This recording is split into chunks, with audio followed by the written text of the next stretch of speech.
Good afternoon. We're back from lunch. Took a little bit longer than we anticipated, but we're going to go ahead and reconvene the Governance and Executive Committee. For the last information item, Leslie, our Assistant Vice President for Budget and Planning, Chris Jones, and Senior Associate Vice President and Deputy CFO, Matt Skinner, will present information to further build the Regents' foundational understanding of the university's budget. Chris will be on virtually participating. There's popcorn, which seems totally appropriate for what we're going to be talking about, is the budget. It's like we're a movie. I know. Okay. What's the drama? Anyway, it is a drama. Good afternoon, everybody. We spoken over the information. Later in the Finance and Administrative Committee, we will talk about the Regents Budget Ad Hoc Committee, and this is part of that. This is the preparation for you to be able to review and approve the budget come next spring for fiscal 26. Some of this information is really basic. We wanted to break it down to the farthest level we could. Today, we'll talk really just about the core funds budget, which is the most of the university's budget. We're going to spend some deep time talking through different budget models at different institutions. A lot about the state funds, and I think we're fortunate that Glenda's here in the audience with us today. We'll ask her to come up and chime in at some point as well. But this is a presentation that Chris Jones, as part of the budget office, does for the community several times throughout the year. It's just baseline foundational information of how the budget comes together. Oh, when you fix that file, it's kind of over to the side. That's going to be a challenge. It's in my packet too. Oh. It's okay, we'll guess. Okay, we think that this is the only slide like this. Interesting. We will talk through the budget. Overall, you've seen this many times before. Again, some information about budget models in higher education, what other institutions use. A lot of information about the state of Washington and how that support comes into the institution and what we do with it. A brief discussion about the facilities and administrative cost recovery. That's the indirect costs that we receive back from many of our federal grants. We'll talk about what the budget office actually does at the university, what Matt's group, this business and financial services does, and then we'll wrap up with a brief review of what the ad hoc committee is doing in terms of setting up the training for us and starting fiscal 26 budget development.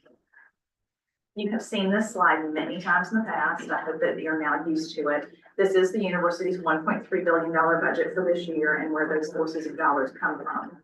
What is really interesting about this institution is we've talked traditionally, even prior to my time here, about the sources that come into the institution, but less so about the expenses.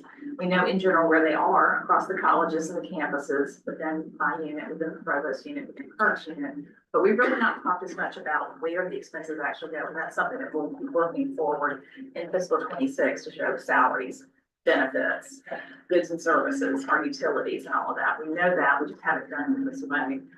As you know, state appropriations are the largest portion of our budget.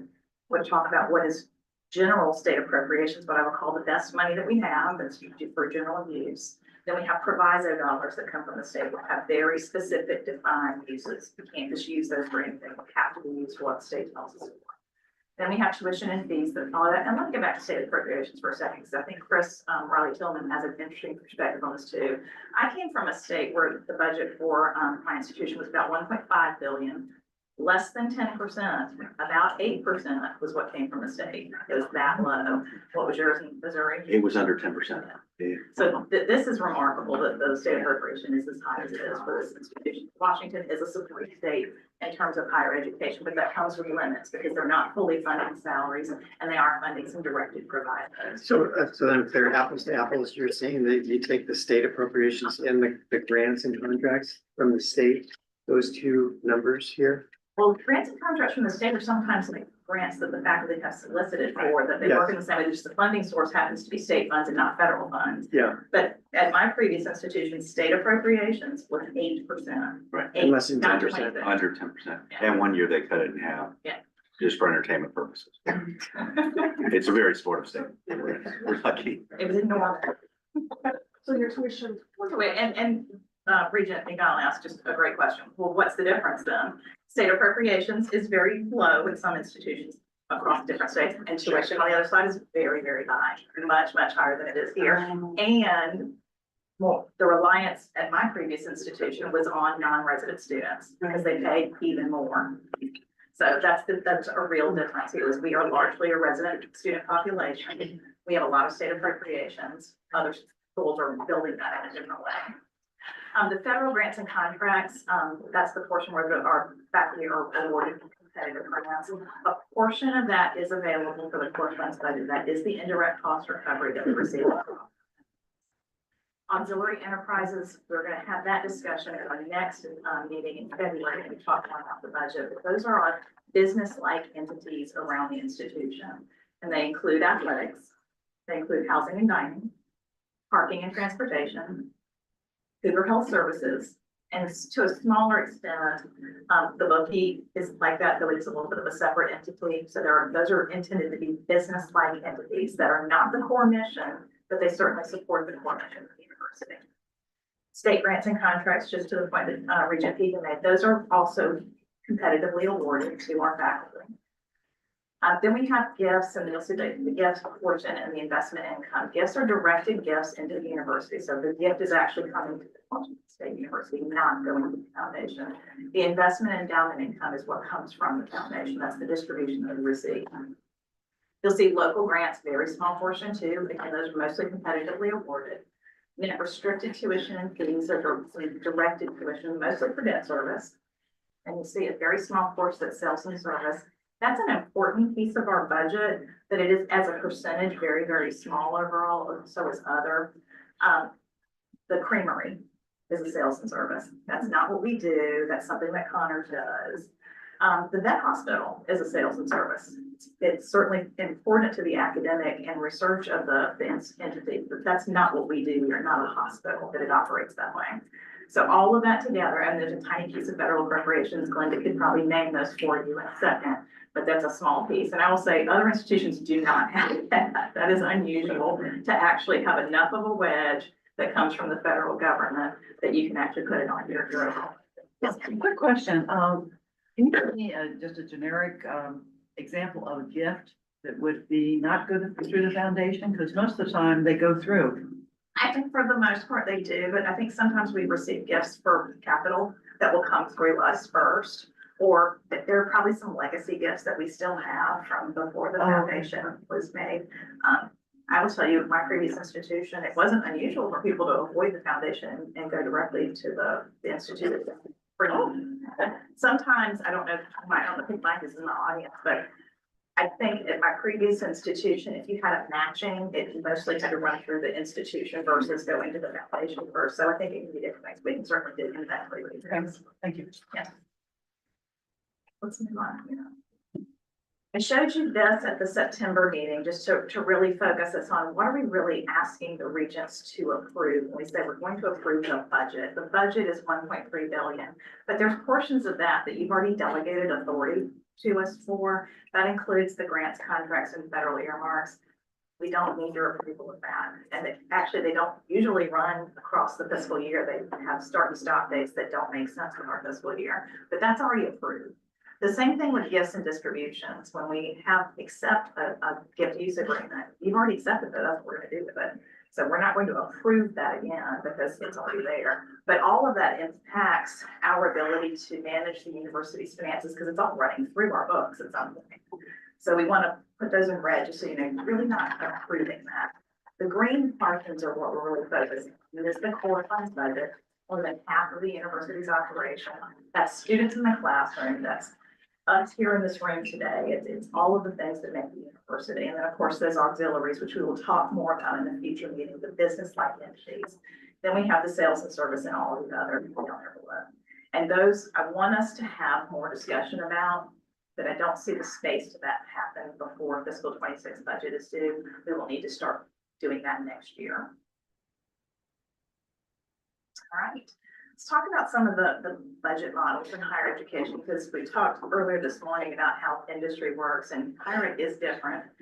When you have tenure, the concept of tenure, you kind of preload your budget a little bit in a lot of ways. These are the common budget models across higher education. Incremental. That sounds bad. Most budgets are incremental in some way. Most state budgets are incremental. The federal government's budget is incremental. It is built on historical budgets and it's either up or down, up or down. There are some instances of formula funding. My previous state did a formula funding for higher education. It was an amount per FTE. And they did it for a period of years and they stopped and they went back to incremental. So it can happen. We received some funds from COVID. There were 3 tranches of higher education emergency relief funds. Those were formula funded. It was based on the number of Pell eligible students that you had, and that's how you received money for the COVID funds across the institutions across the country. Responsibility centered management is another model, and that's what we were trying to move to in the early 2000s. And we're going to talk a lot about what that would mean, but responsibility centered management, the principle is put the decisions to the level where the revenue is being generated. So the revenue at this institution is generated by the academic units. Put the decisions and all the revenue back to the academic units, but then charge them for their use of centralized services. Hybrid budgets are where a lot of higher education institutions are. Most of us are incremental, but we have elements of there where there's RCM, and RCM is the responsibility centered management, where we're trying to do incentives, and we'll talk about where we have had some of those. And frankly, that is our budget, though largely we are incremental. We do have elements of responsibility centered management. To a much less extent, there are some institutions that will say they are zero-based, meaning they start their budget over the year. Again, when you are preloaded with tenure, that is a lot of work to get to where you were before. There are activity-based budgets where I am funding the activity, not necessarily the college, but the activity. And then there are some that are performance-based. You can say it's almost a reward for doing something. You graduate a student, that's a reward, and that's how we fund your budget. Those are much less used in higher ed. So an incremental budget, Chris's face is in the way there. How can you shift them just a little bit? You know what an incremental budget is, and the stair steps are meaningful there because either you're going up a little bit or you're going down a little bit every year. And this looks like it's all going up, but we know it works to the inverse as well. This institution, since COVID up until this year, had been doing reductions on an across the board basis, which means everyone was taking the same percentage reduction. This year with budget hearings, we brought in very differential reductions. Some units had 0, that was enrollment management, and some had more based on what was going on with their information. Incremental budgets, you probably heard the term, and I hope that we have put a pin in and killed this PDL. I don't even know what PDL stands for. I'm sure Chris can tell us. But Budget line. oh. I'm sorry that we have a 4 funds budget. We do not have PDL anymore. The less we use acronyms like that, the better. So we have 4 fund budgets, but the units have a base level of funding. It's backed by tuition and state appropriations. The units don't know where their dollars come from. And the way our budget works, that's not unusual in higher ed. They have a budget. That budget is both a combination of the tuition coming in and the state appropriation. A responsibility centered management would make it much more explicit. This is the tuition, this is the state appropriation, that you do have to allocate the state appropriation. You have to choose how you're doing that. Is it on the terms of credit hours? Is it on the terms of this course math? Is our math person, math teaches everybody at some point, I'm assuming, but they don't graduate all the majors. So you split that. There's a percentage for the major, there's a percentage for the acronym. The same thing with state appropriation, you have to decide how you're going to allocate that across all of your work. When new state funding is provided or state funding is reduced, we typically do push through a reduction or an increase the same way. Our math salary increases. We know where the math salary increases are going to go, and we allocate that out across the institution based on what their current salaries are. Same thing with benefits, we allocate that out. Any questions about the incremental budgeting?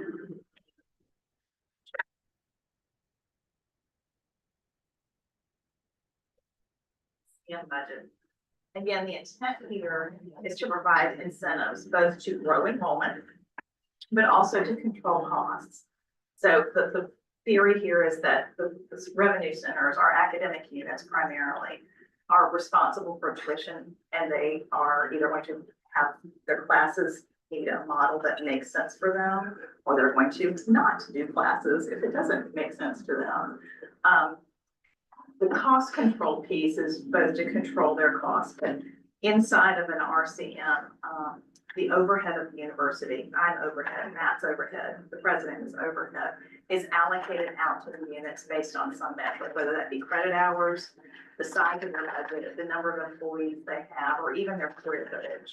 Areas, square footage is a great example. If a unit was trying to save money, can they return square footage to the university and therefore pay less of an overhead cost back? I will tell you, having been in an institution that does RCM, that's a great idea. No one will ever give up space, ever. It can be the most awful space on campus. No one's given us space. RCM is the revenue generates or charged for the overhead, and they also pay a subvention tax, and subvention tax. It is known in higher ed that units cross-subsidize each other. You know, if you did a pure, we'll call it every tub on its bottom version of RCM, arts and sciences makes all the money for the university. They have general education, they make all the money. The College of Medicine would never work at a university that was purely an every tub on its bottom. It cannot cover its cost of instruction. And then the other colleges fall somewhere in that stratosphere between arts and sciences and the College of Medicine. So that subvention tax recognizes you can't stand alone. That's a lot of words on this page there. You know, read that. We did go down the path of building an RCM. And for several reasons, we paused that work, most of which was, thank you for shifting. Chris's face is moving around the screen here. Workday was in its infancy when we started this work, and the reporting out of Workday was not going to align with an ability to do this budget model in the best way. RCM budgets have great plans in them to incentivize, but we were also in a period where our budget was coming down, enrollment was going down. State appropriations is pretty even, but we know that our state appropriations haven't kept up with inflation or covered 100% of the MSI cost. So being able to implement this type of budget model in a declining resource world is going to be very difficult. There was also this understanding that the university has core funds and non-core funds. Some of those funds are unrestricted, like state appropriation and tuition, but there's also restricted funds. Those dollars that come in from the foundation have a defined use. You can't just use them for anything. The model kind of merged the two, and it can't. So we had to peel that apart. So while this work was good, I think it helped us really examine a lot of good work around the university. It started to increase the level of discussion around what a budget should be and what it can do. We were ready to implement this. This would have been the parallel year. I would say too that the work that we have before us with administrative optimization needs to happen before we explore this, because this is going to get us into a situation. And what did happen, this was exposed in our budget hearings this year. Every unit somehow thought they were the winner in this model. The model doesn't make There's money. the upside. The model does not create a new dollar. It simply shifts dollars from place to place. And the real reality is, well, a model is great and we want something to be able to incentivize our academic units to grow enrollment or to do things in a more efficient manner. It's still math. At the end of the day, someone still has to make the decisions of what's feeding the math and the model so that you're allocating dollars appropriately. So that is where we were with the budget model, what we carved it. Judy can't figure, like, maybe do I mean, if another little you math could trick there. create some dollars, I think that's fantastic. Any questions about that? It's called Bernard Martin's. Okay, I believe you. Chris is going to tell us about a couple of places where we do have RCM-like elements inside our budget. Sure. So sound check first. Can you hear me okay? Yeah. Awesome. Good afternoon. I'm sorry if my head floats around behind you. So our Tri-Cities and Vancouver campuses are unique in that they employ an RCM-like model and that they retain 89% of their net tuition. 11% is returned to the system to pay for institutional support. And that differs from our other campuses, Pullman, Global, Everett, Spokane, where all that tuition is pooled together and allocated out as part of the base budget model with incremental changes. So that's a very different model that Vancouver and Tri-Cities have with respect to how they get their tuition dollars. You might ask, is 11% the right number? Yeah. Well, I think that that's debatable. And if you look at what all of the institutional costs are, does an 11% of their tuition cover their portion of it? I don't know. I mean, we have to really determine what is the central cost and what is the contribution from other campuses to cover those centralized costs. And we've started that work, shared that with the chancellors in the spring. So you're saying it's not enough? I don't know that. Maybe it is. I think we have to look at what all the costs are and determine of that cost, what is the piece that is supporting those campuses?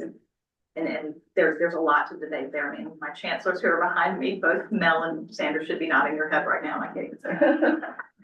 Well, because I mean, the other argument could be that there's redundancies, that we don't need the overhead, and therefore, I mean, I've been down this path of, what burden are you giving and strong states' rights and the campus, right? So there could also be the argument, we actually shouldn't pay as much. Fair. But I can't imagine from a full system budget model, that's the answer that we Yeah, are depending on. they both gave your number one salute, so good job, Liz. I didn't even have to look up. There are a couple more. Chris is going to talk through these as well, and we have a lot of acronyms on there. Chris, be sure to define those acronyms.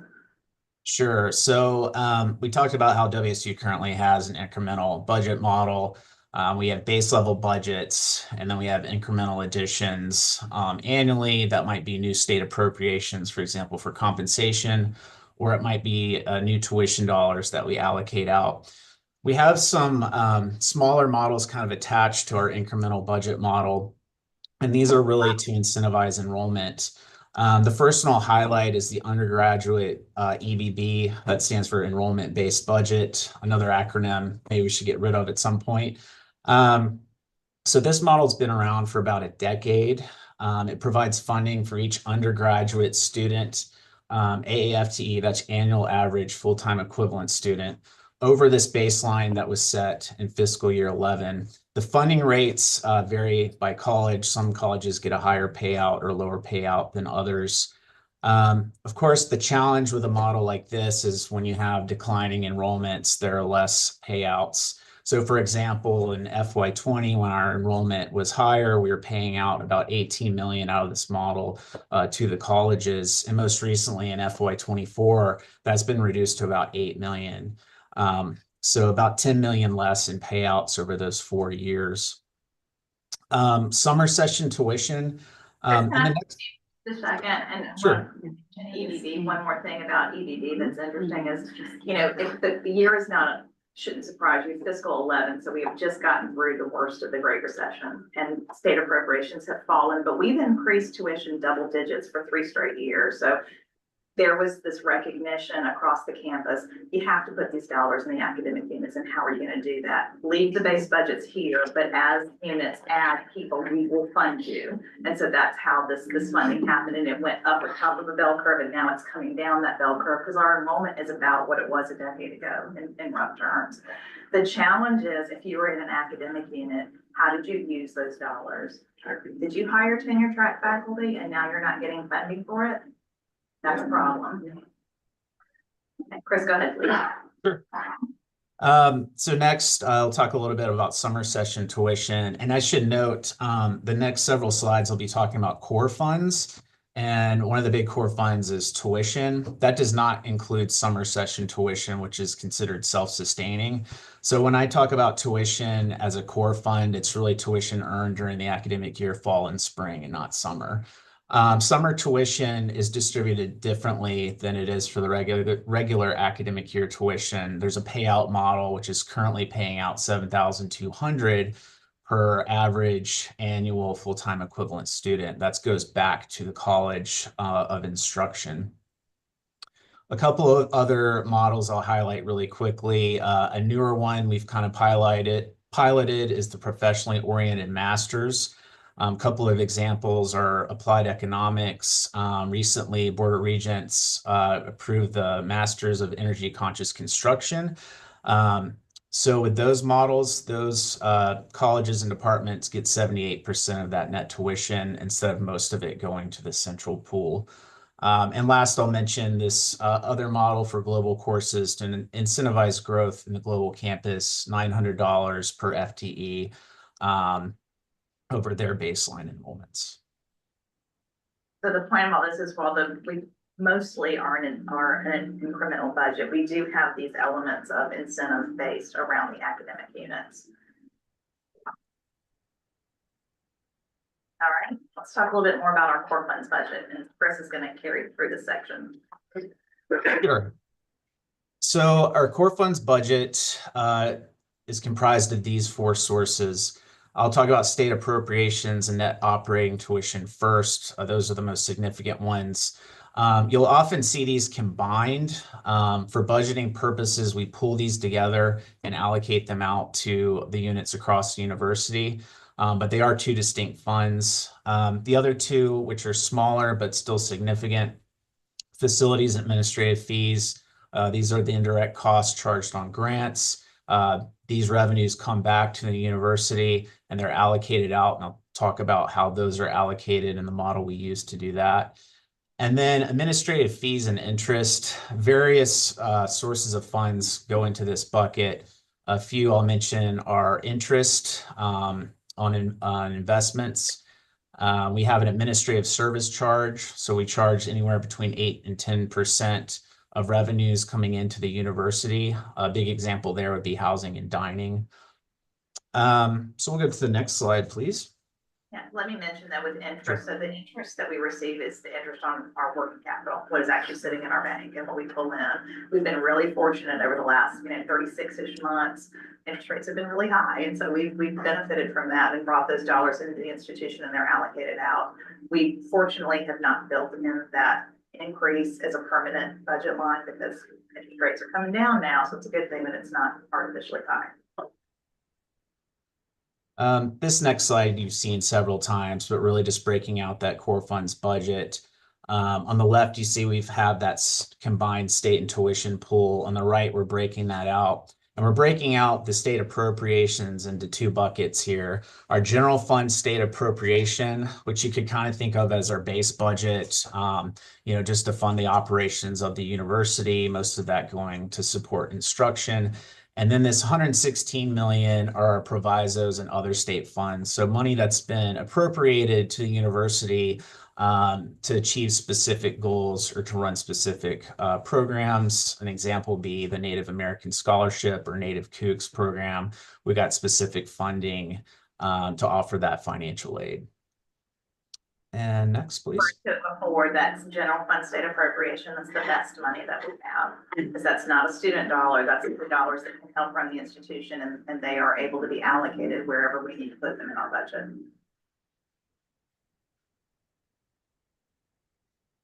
Okay.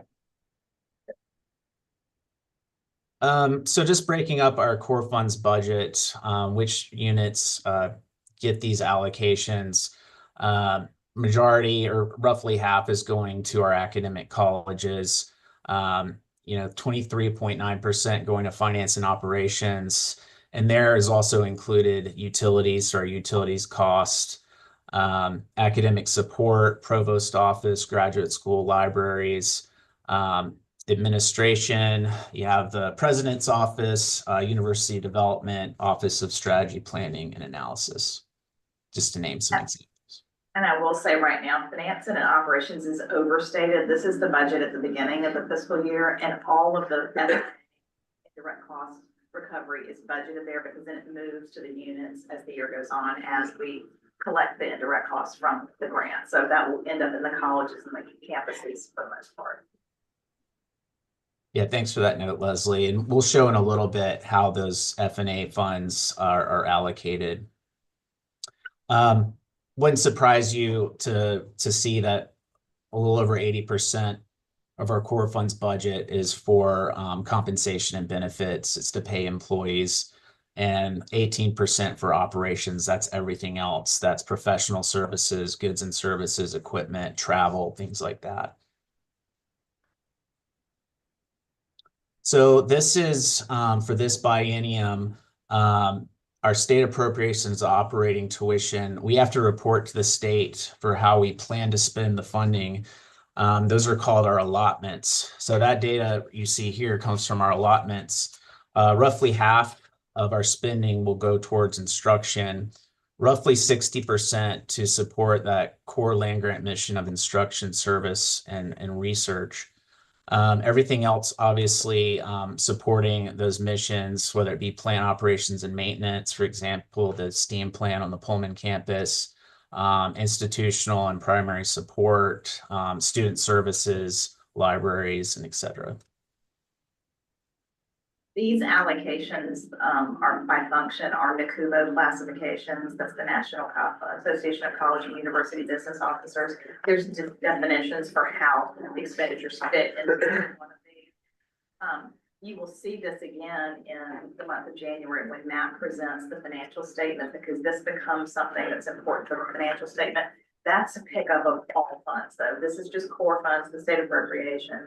But the financial statement will show where all of the funds go. And ultimately, that information is then used by Chris Hoyt's group to populate our IPEDS information that goes to the federal government that shows where we're spending our dollars. We can see other institutions there, and that's a nice comparator. Though I will say this spread, this allocation is not audited explicitly.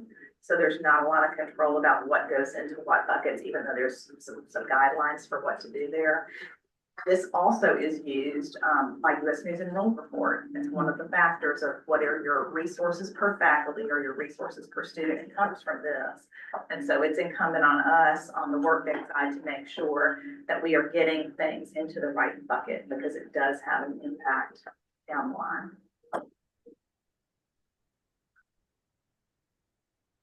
We're going to talk a little bit about the state of Washington stuff. And Glenda, I hope that you can come up and join us at some point, then provide a little bit more color here. Sure. So I can talk about our state budget process. Much of this you know already, but just to kind of set the stage of how things work in Washington. We're on a 2-year cycle. Biennial budgets are adopted in the odd number years. So in 2025, the legislature will consider a new biennial budget for 25 fiscal years 25 to 27. By law, the governor must propose a budget before the legislature convenes in January. We expect that budget to come out sometime in December. Legislature begins session on January 13th of 2025. The biennial budget can be modified in any legislative session. So in the even number of years, we have supplemental budgets that are considered by the legislature. Typically, you don't see as many changes in those shorter sessions where they're passing a supplemental budget. Remember, in the month of April, you approved our operating budget request for this year. So that's what's before them right now. Right. Yeah, so we're in the yellow arrow over here, upper left-hand side. We've submitted our budget request. We're expecting to see governor's proposed budget sometime in December, and then the legislature will convene in January.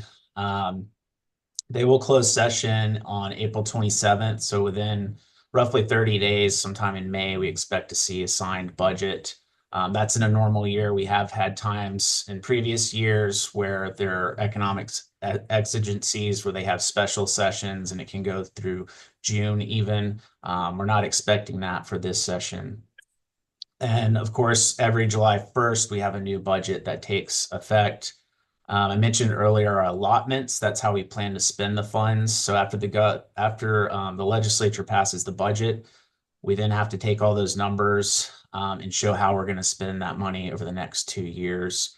That cycle just keeps repeating itself.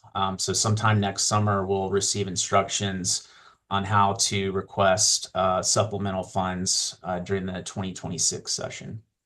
Hey, Chris. It's Glenda. Can we stop at this slide for a minute and look at the top of the green arrow that talks about OFM issues budget request instructions? we're in a little bit of a unique situation right now where OFM has just sent a request asking us to start to pull together our path forward for potential cuts coming from the state based on revenue forecasts. We'll have another revenue forecast coming on November 20th. And we should have some tax information coming in either later today or tomorrow from the state as well. So that is another wrinkle that's come into this whole process that we are working with our other public institutions on to determine what the messaging is on that. The letter from OFM came in on the 8th of November, asking for a response by this week, which was basically directed to all the cabinet level agencies and institution of higher education presidents. We met with our colleagues this morning at the other public higher ed institutions to talk through this, and are going to work with Leslie and Chris and their teams to put something together that will come from Kirk and Leslie. Was this a surprise? Not really. I mean, it's happened before. It happened right after COVID when the state was having financial issues. It happened during the Great Recession. I think the interesting thing that's going on now is that we're in transition with the new governor coming in as well. And so this will be a little bit of a foundational setting for the new governor to be looking at as he's going into the next session.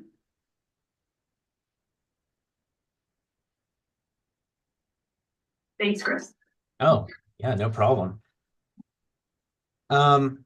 So you're very familiar with the higher education sector here in Washington. So maybe we'll focus on the right side some more because it kind of speaks to the issue Glenda just brought up, and that higher education in the state of Washington from a state funding perspective is really considered discretionary. The state has all of these other obligations it has to meet first. Some of those are in the Constitution, others are in other state laws. For example, K through 12 education, they have to meet the pension obligations, debt service commitments and whatnot. And really that's the challenge we're hearing about right now as Office of Financial Management is developing the governor's proposal is there's a gap. They have to meet all these mandatory caseloads first. And they're short several $1 billion.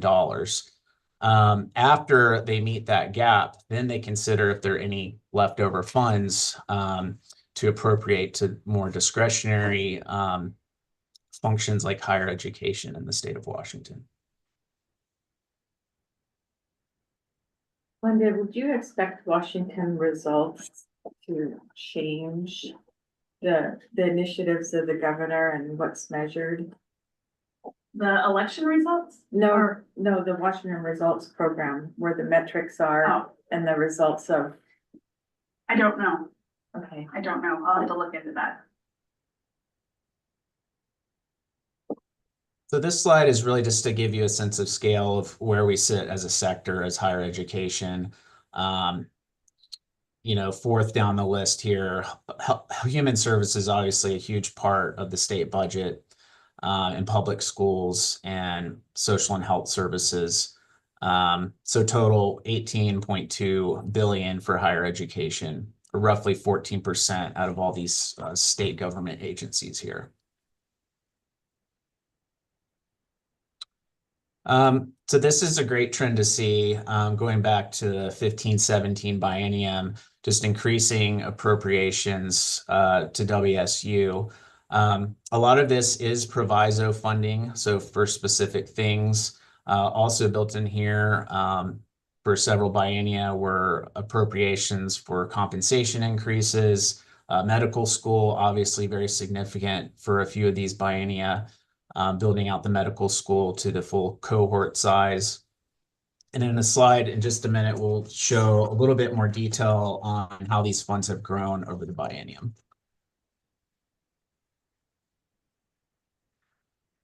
So this is an issue you've heard about several times and you're well aware of is the state fund split.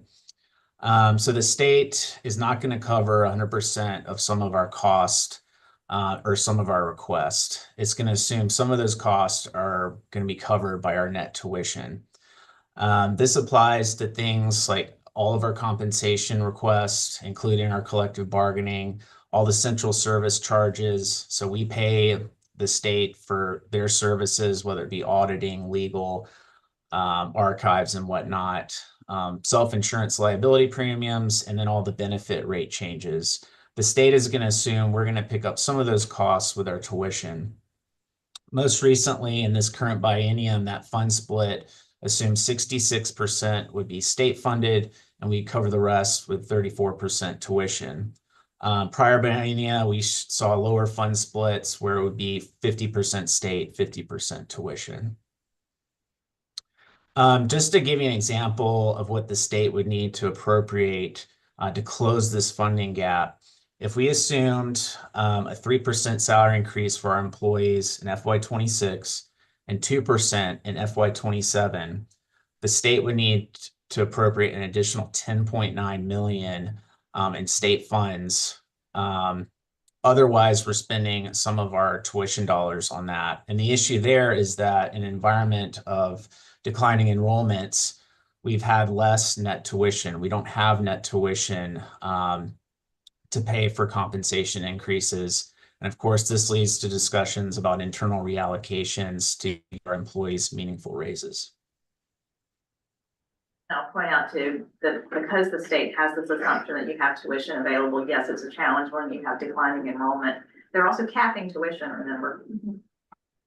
Yeah, I was just gonna, I think we need to spend just a minute on this because I would say that the feedback that we're continually receiving is, you know, how are we caring for our internal team in terms of salaries in particular, and the inability for us to, in private industry, match market, no market, give merit, you know, all of the different tools that I think we have.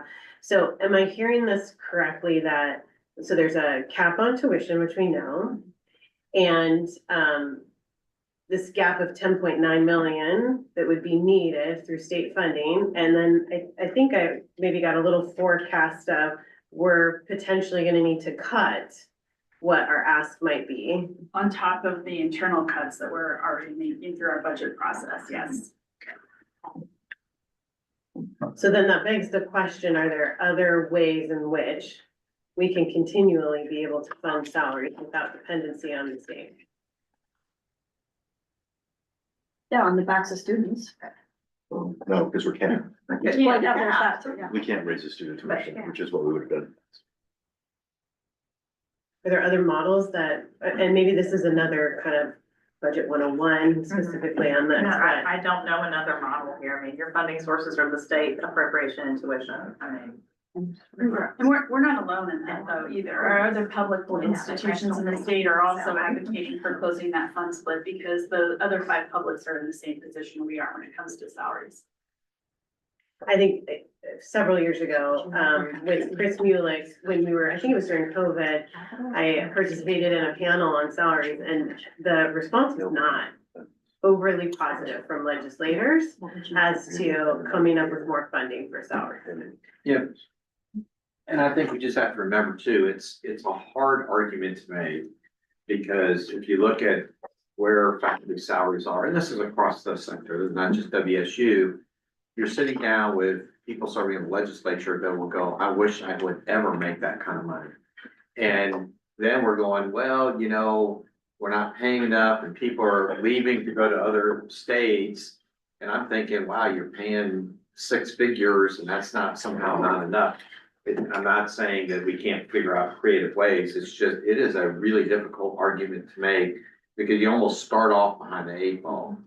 Well, one of the things that, you know, is a possibility depending on how things would go with legislatures, and I'm not saying this is the right solution, but do you suspend or ask the legislature to suspend the tuition policy for a couple of years where you would do large tuition increases and put that money directly to salary so that you're doing more than the incremental couple percent every year. The challenge is the levers that you have. If you say we really need to bump our salaries by 10% each year for 2 years just to get us where we need to be, you almost have to do something like that because we're so constrained. Otherwise, you say, well, what about if enrollment just grew a huge amount? Could you just do it that way? Well, guess what? We got to hire more people appropriately to teach and support our students if we have a big enrollment increase. So I think the system is so constrained right now, it's really difficult to find a way to make a large delta that isn't just a couple percent a year like we're currently doing, that leads to employee dissatisfaction, that salaries are not keeping up with inflation. Linda, could you see a scenario in the next couple of years that the legislature might alter their policy around tuition? I think we'd have to have a very strong story and message to tell the legislature and have them understand why it's important, not just to pay faculty, but to educate the workforce that our stakeholders are demanding. And I think I don't think we'll be able to do it overnight. I think we'll have to build a case for it. But I think the case can be built. I think it's a challenge. Strategically, in a case like this, have we partnered with the other four? Yes, So we're hand in hand on this. on this, we are, in fact, President Schultz has been working with the Council of Presidents on this. We've been working very closely with them on this. Well, what we're trying to do, Doug, is say, we've done a certain number of things in my 8 years here. And generally, when we get together and we talk about salaries suck, we got to do something. What do? We go back to the same tool, do the same exact things that haven't worked for 8 years. And what can we do to make a better case or a different case or something? And, we've tried in the last 7 years, for example, to get the fund split to go from where it is to 100%. Well, we'd love to do that, but if you go back and look over the last multiple biennia, what you can do is maybe move it 10 percentage points, and people go, well, that's not enough. Well, if you start doing that every biennium, eventually you get to a place where you've got back to 100%, but we keep trying to hit these home run balls, and we come back to faculty and staff saying, we great legislative session, we're gonna bump your salaries by 2%. And so I think we're gonna try some new ideas to see if we can't make a better convincing case. So one of the other ones is some of our really top tier faculty, can we make an economic development argument that Chris runs a very large research program, he employs truly 15, 20 people in his particular area. So him leaving to go to another state, he takes all that economic impact and economic development and hiring and taxes and all that stuff kind of with him. Can we start doing that to start going, okay, he may make a lot of money, but Berkeley's gonna pay him a lot more and we need to retain him. We're talking University of Washington about this as a particular way to start trying to talk about. It's not just somebody leaving, going somewhere else, but what is the economic impact of that person leaving? So we're always open to ideas, but Leslie's correct. We just have a very limited set of levers that we can really pull. And if you said, well, Kurt, why don't you just guys go and you take whatever money and do very differential, go to engineering or go to the sciences or Connors and give them higher salaries and give other disciplines lower salaries. You could make those kind of arguments as well. And that becomes just an internal disaster to do that. So it doesn't mean, again, maybe you say, well, you're going to have to do something different than you are, but you also get some really tough internal dynamics then the board would go, yeah, we made some progress over here, but now we have such a dysfunctional setup that we've, for some money, we've really lost the ability to move the university forward. I don't want to go down a rabbit hole too much on this in the budget presentation, but I want the board to know that we're trying some different arguments going into the legislature this time than the same things that haven't been working. Well, and one last thing, it's almost always starts and stops with a salary conversation. And for the majority of my time as an administrator, people rarely leave for simply salary purposes. Okay, so if it's a flat, I make 100,000 here and somewhere else is going to pay me whatever it is. We do need to do a better job to talk about, okay, what are the value adds in living where you live? And so, one simple one is no state tax. That's the monetary piece that we don't recognize. So if our benefits packages or pension package are quite unique, are we doing a good enough job talking about those particular components as, but then there's also the broader, I have watched people across my career leave somewhere for $10,000 and they go to somewhere where they're not going to be successful because they don't have the infrastructure built up. Some of our best faculty are in places of where there is infrastructure that make them some of the best faculty members. And if you take them out of that infrastructure, and so I'm trying to work with the deans more and more. Okay, look, if this always starts and ends with a fiscal conversation, there's always going to be Stanford or wherever who can pay exponentially more. But if it's a broader conversation of workplace satisfaction, about, satisfaction where you live, we have a multi-campus structure where we can actually have people live in different places, like all of those different pieces, we start to have a different narrative. And so it's not just always about, well, is our salary 2% behind or 12% behind or whatever that is.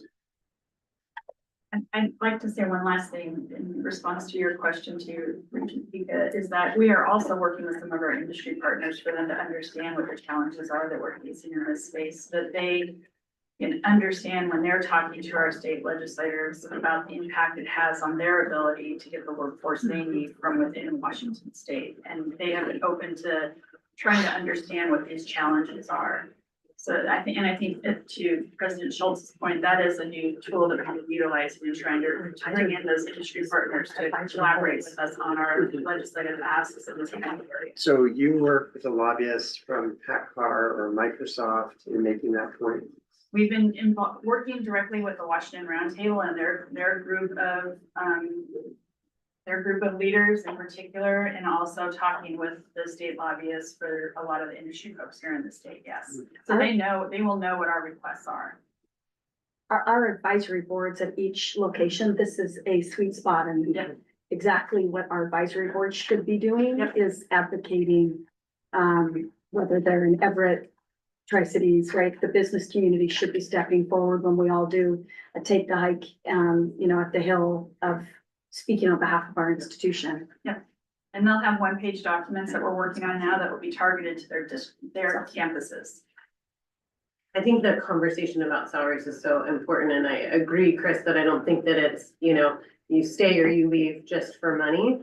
I also think that we have, earlier today, we talked about how many have stayed at WSU for so long as an attribute, something positive. The longer you stay here, that salary compression becomes a bigger issue to overcome, and it's advantageous to leave for money because you could potentially come back, but trying to fill that gap is just pretty significant. So I appreciate the creative thinking because it does feel like we just keep having that. It's hard, but we got to come up with some other solution. So our last piece in this section is just a snapshot of the last couple of years of state appropriations here. This is a great story, and this is growth in state appropriations, and there are few, if any, states that can say that their appropriation has gone up in this way. But I will draw your attention to general fund versus the proviso and other fund. What is growing is the proviso, the directed go spend for X. Lead is far enough away from me that you can't hit me when I say that's shiny and new. That's chasing shiny and new, which everyone wants to chase shiny and new. We have to fund the core though. And so while that's not all shiny and new, that's fair, Linda. I can feel the glare on me. She's gonna hit me after this. But the proviso funds, yes, they are great. They do good things for our institution, but the general fund is really where we need the focus on, and that fund split is really significant, would impact that. I want to put this in perspective too, $672 million coming in for the biennium from the state. That's of course over 2 years, so roughly cut it in half. When I was at South Carolina, it was less than a third of that, less than a third. I mean, put that in perspective. I mean, it's just, we don't know how well we are funded in Washington until you put it in perspective of another place. I appreciate that and think that that's really valid. I also, it's all in the eye of the beholder in perspective, right? And these 5 institutions in the state of Washington have built a model off of their state being a partner. And if that partner is going to become less and less and less, that's a much different conversation that we need to be having with our citizens of the state of Washington. And the state needs to own some of that message. And so they don't get to relish in being this amazing higher ed state and then not own the message that we're gonna have to make some adjustments and it's gonna impact the accessibility for our citizens of the state of Washington. I think that's really important. We have a section here on tuition, but I'm really gonna blow through this because we talk about tuition in all of our finance and administrative meetings, so you know what it is. I'm gonna pop through it really quick. But I wanna look at this, 'cause one, I love that it's this giant division symbol across this, but this is going back to 2015, 2016. This is now post-recession, you understand. This is after the university had 3 solid years of double-digit tuition increases. Our tuition had reached 10,356. This is the resident undergraduate. But this is the year the state said, stop, you need to lower your tuition. So we took it down 5%, we were told to. The following year, we took it down 10%. The state did backfill that. So a portion of the dollars that you saw in that general fund statement are the backfill of these dollars. We would have had those dollars if tuition would have been higher. So just keep that in the back of your mind too. Those dollars would have been here if our students were paying them versus if the state were paying them. Now we're in the point where we're capped. So you can see the caps across the top there and our tuition is up. So this is the proposal, which you'll hear later this afternoon, the 11,000. And so that far 675 compared to where tuition was in 2015, 2016. Those are not adjusted for inflation. Those are real dollars. And this is an interesting chart. It's kind of an eye chart, but it goes back a long way. But every higher education institution, public institution in the country can show you the point at which tuition and state funding crossed over. And that's where you see the red and the green overlap. The blue is the funding per student, which has been pretty consistent. But you can see post-recession, we all crossed over. But then interestingly, our state appropriation picked up because of that backfill, because of the lower reduction, we'll give you the state dollars, but then we crossed over again. So it's interesting. This is really different when you look at higher ed. The crossover is not, but the fact that it did it a second time is really interesting. Briefly, I want Chris to talk to you about the indirect cost recovery that we received, the F&A that comes from the federal grants, because that is allocated out based on one of our executive policies. And it's, as you can tell from the split chart, it was a little bit convoluted. It is indeed a little convoluted, but this is the policy and formula by which we distribute those F&A funds. Last year, that was roughly 45 million. And it really depends on, where does the research take place? And this is split depending on where it takes place and whether it's what we call a special F&A allocation. Some of it's going to go back to the campus. Some of it's going to go back to the department or the college. But I will note on a few of these boxes, you see the 39% system F&A. That's the central pool, and that's roughly about 30 million based on recent years. So about 15 million going out to the colleges, campuses, departments, and about 30 million in the system F&A fund. Most of that system F&A fund is supporting the base F&A budget.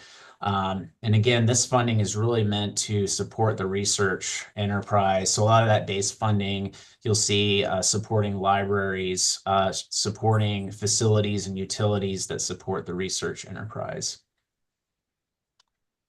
Some of that central cost is for things that are directly research.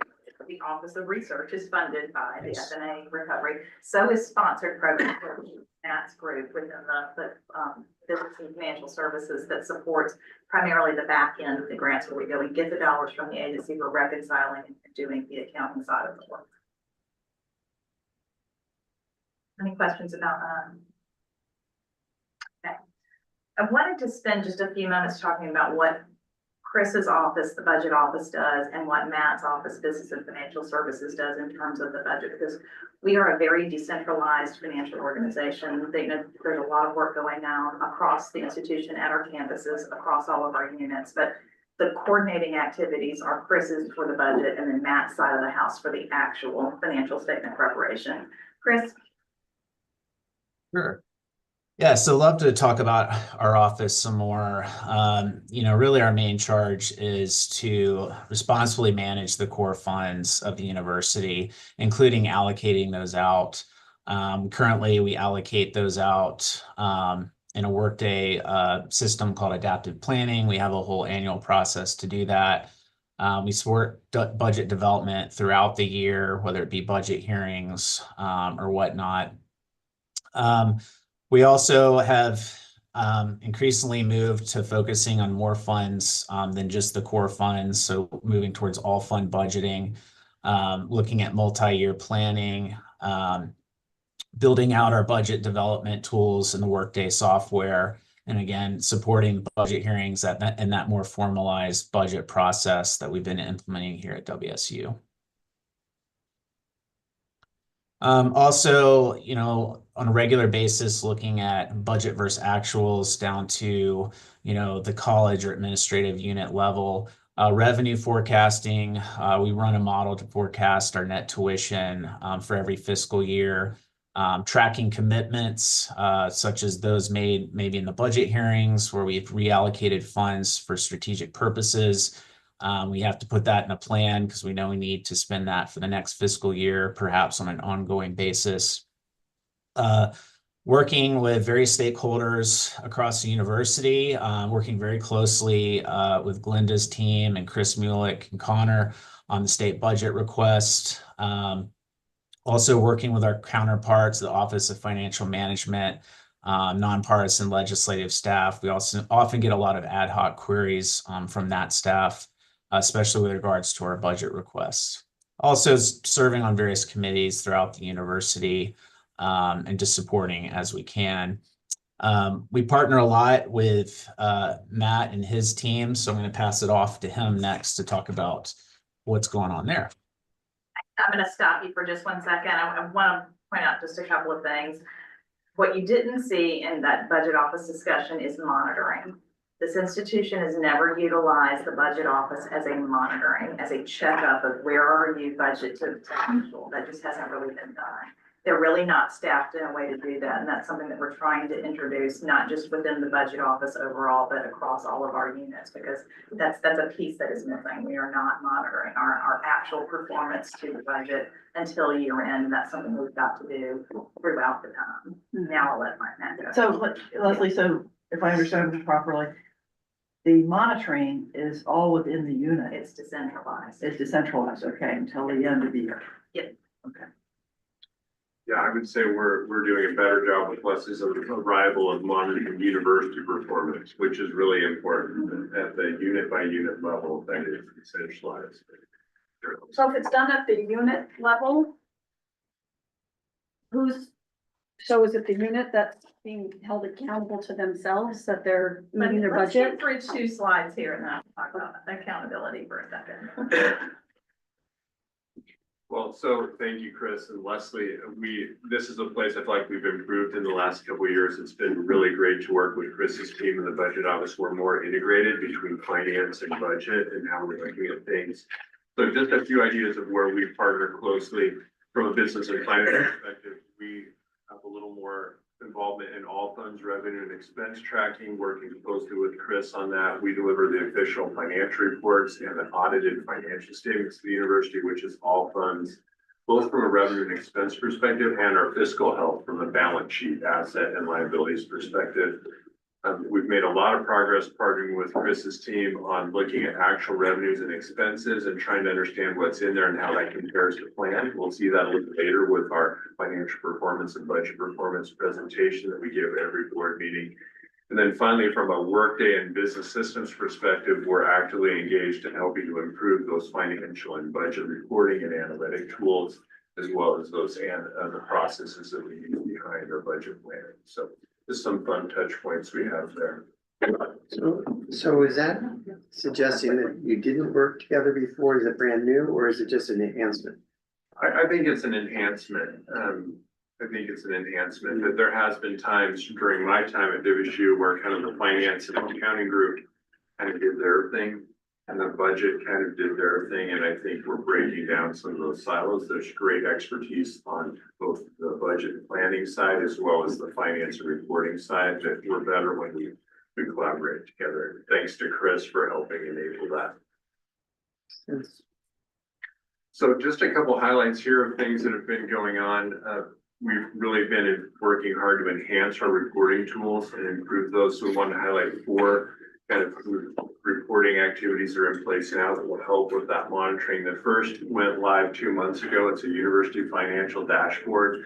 We call this a one-stop shop for everyone from the unit level up to the university level to see their core funds activities, budget to actual this year versus last year. And you can seamlessly move from the unit level back to the university and back down again, all in one set of dashboards and drill down reports. That's a great tool. We'll be using that as part of the budget check-ins we're doing in December this year, where we'll all work from the same common set of data at the university level in each unit. That's a positive move there.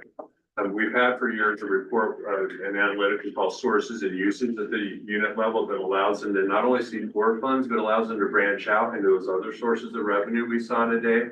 And so they can track the revenues and expenses there. That's recently been built out, working with different power users around the system into a 4-year look. So they can see 4 years of trends on all of those activities. That's been very popular.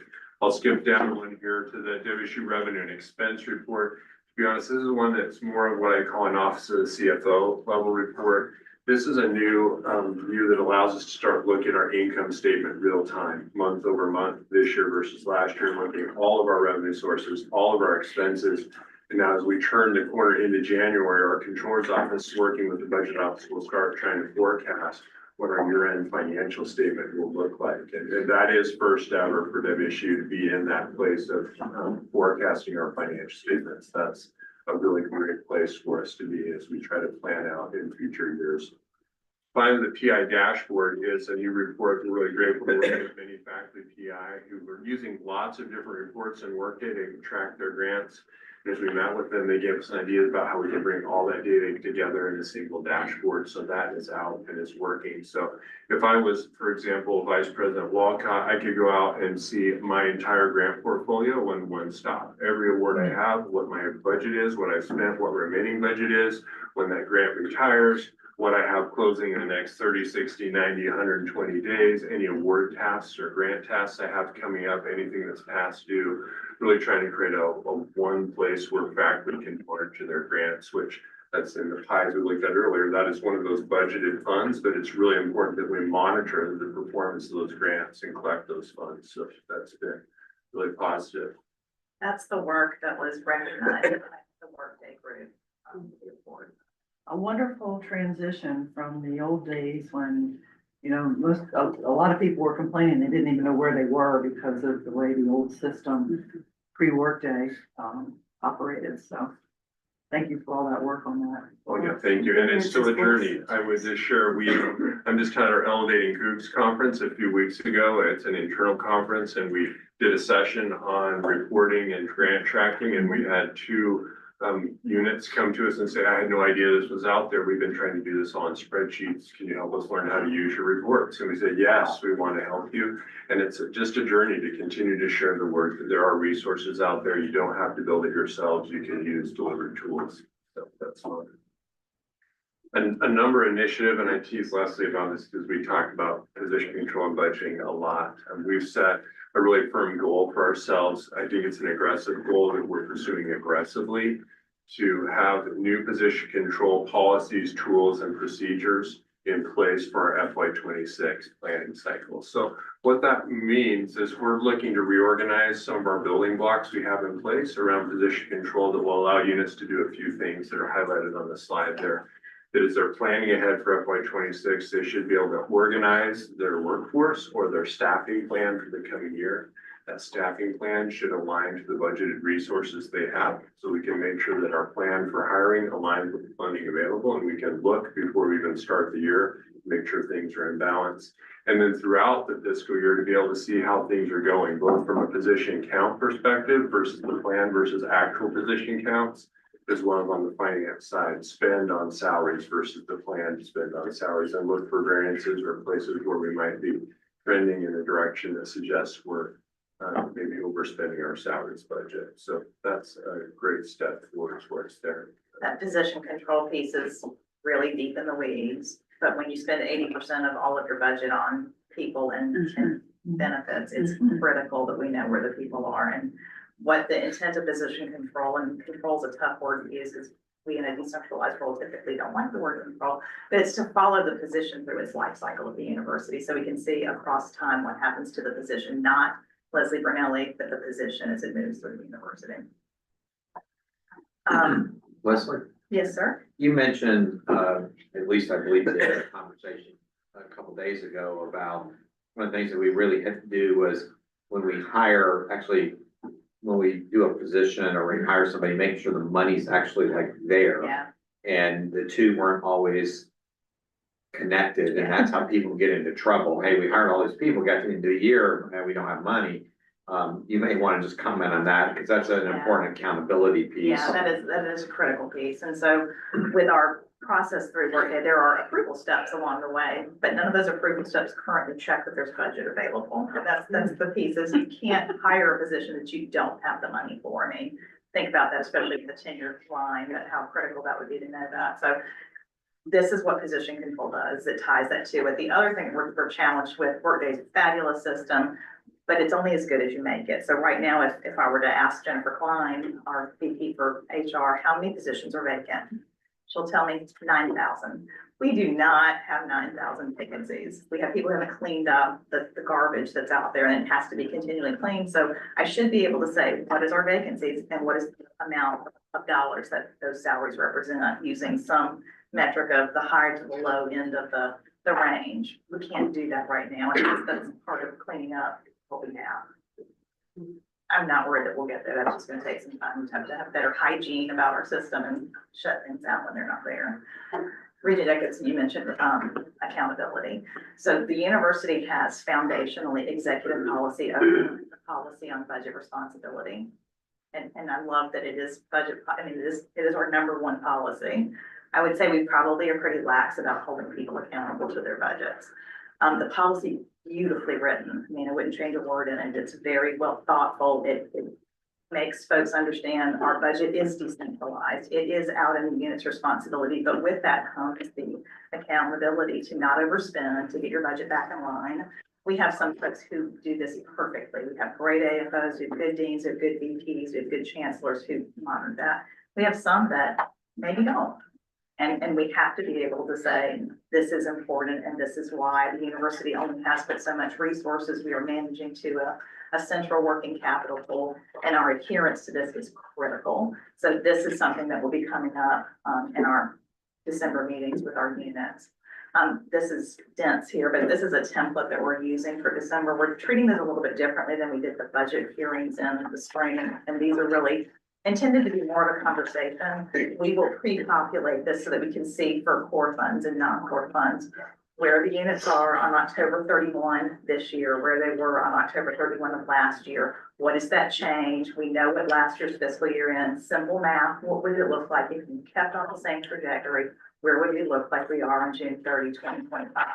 That's just math. There's different things that will affect that, but that is at least a way to say, are you on plan or not?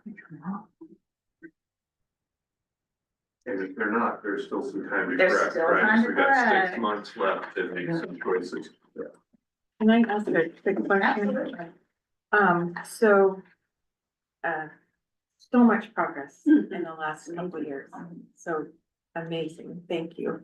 And I know we've had a lot of challenges, so we're in this scarcity mindset and we're just getting to a place where we have adequate controls at every level. What are we doing to create capacity for the units to really understand what proactive fiscal growth mindset might look like? And then is there any benchmarking where you go to places that who's doing this really well, you know? And I know you get mad whenever I say Purdue capped the tuition for 10 years, and it's a different animal, but there has to be other benchmarking because academia is full of experts, right? And so when you do the literature survey, who's doing it really well? And where is that benchmarking done in terms of proactive growth mindset, university operations? Okay, I'm gonna turn to my provost and my president for that, because at the end of the day, I am the numbers, the dollar person. I'm not the revenue generator, so. But your examples of South Carolina and Missouri have been really helpful. Just as. Well, I mean, I will say South Carolina, how did South Carolina grow revenue? It decided to only admit non-resident students. Right, right. So I mean, there are, from our side, there are different pieces that we're trying to grow. Right, so if you're looking at the enrollment management piece, we've talked about pieces of that. We've invested significantly on the early stages. There are places like, for example, Georgia State, who has done incredible work on retention. That has honestly a more difficult student profile than we do and has demonstrated that success. At Mizzou, we took that and utilized it. We will go down the same pathway here.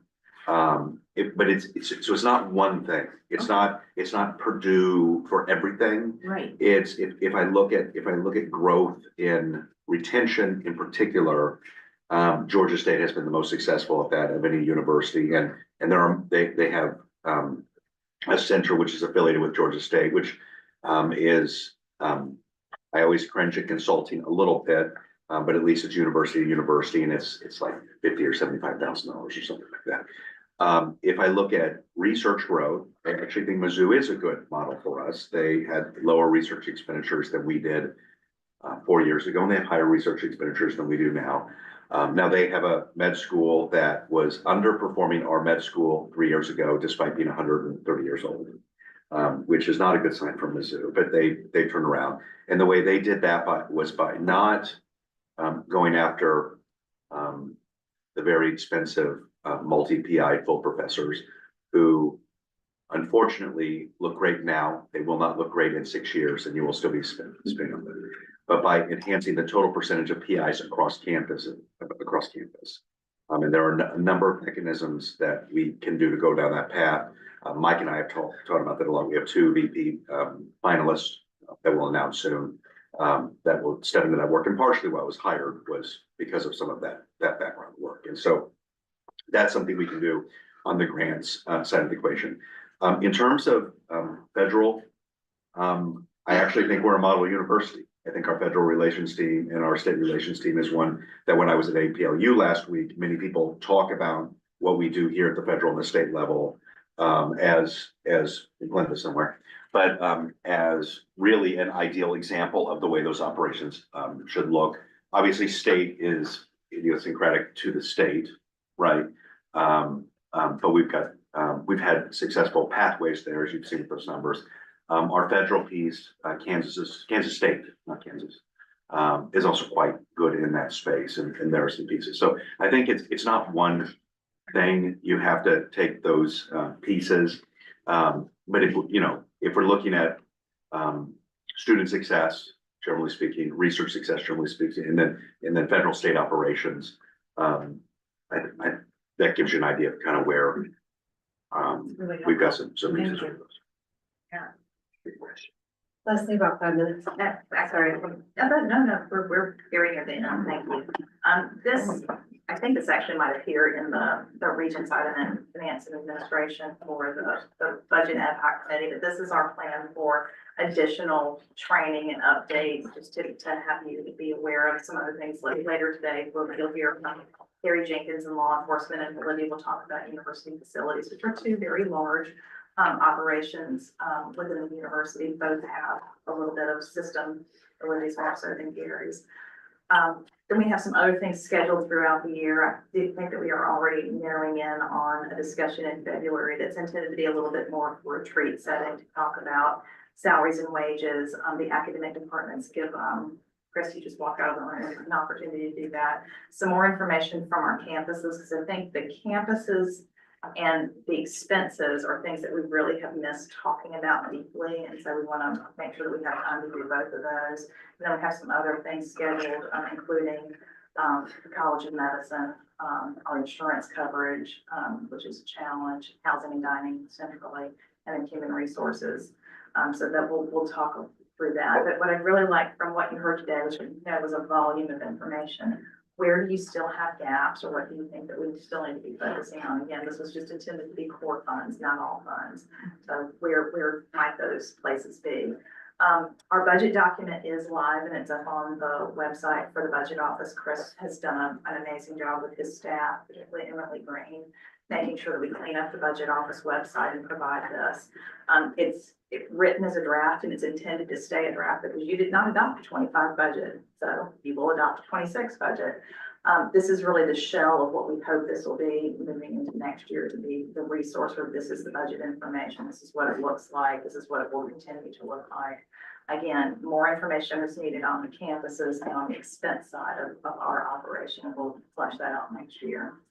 And I would say we're already into planning for fiscal 26. Obviously, the tuition process is underway right now. The state process is well underway with the expected government budget by the end of this calendar year. Chris mentioned working on the spring census. That enrollment census is what helps us figure out what tuition might look like next year. Chris works closely with Stephanie Kane and Institutional Research under Chris Boyd to manage what that looks like along with SciGiova, to figure out what does enrollment look like, not just for Poland, but around the system, and what can we expect there. We've mentioned more than once that we were having this round of December meetings with our units. They're not too long. We don't want the units to prepare lots of material. We want to look at where are you today? What does it look like in terms of use of carry forward? Because carry forward is the university's cash, and start this conversation around the non-core funds, because we really only ever talked about core funds with our units, and we need to talk about non-core as well, because those are part of the process. We'll do the hearings the same time we did last year, right? So week after spring break, it takes 2 weeks.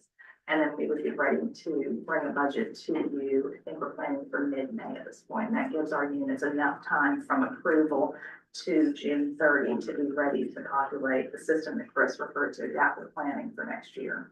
So that's overall what the process looks like.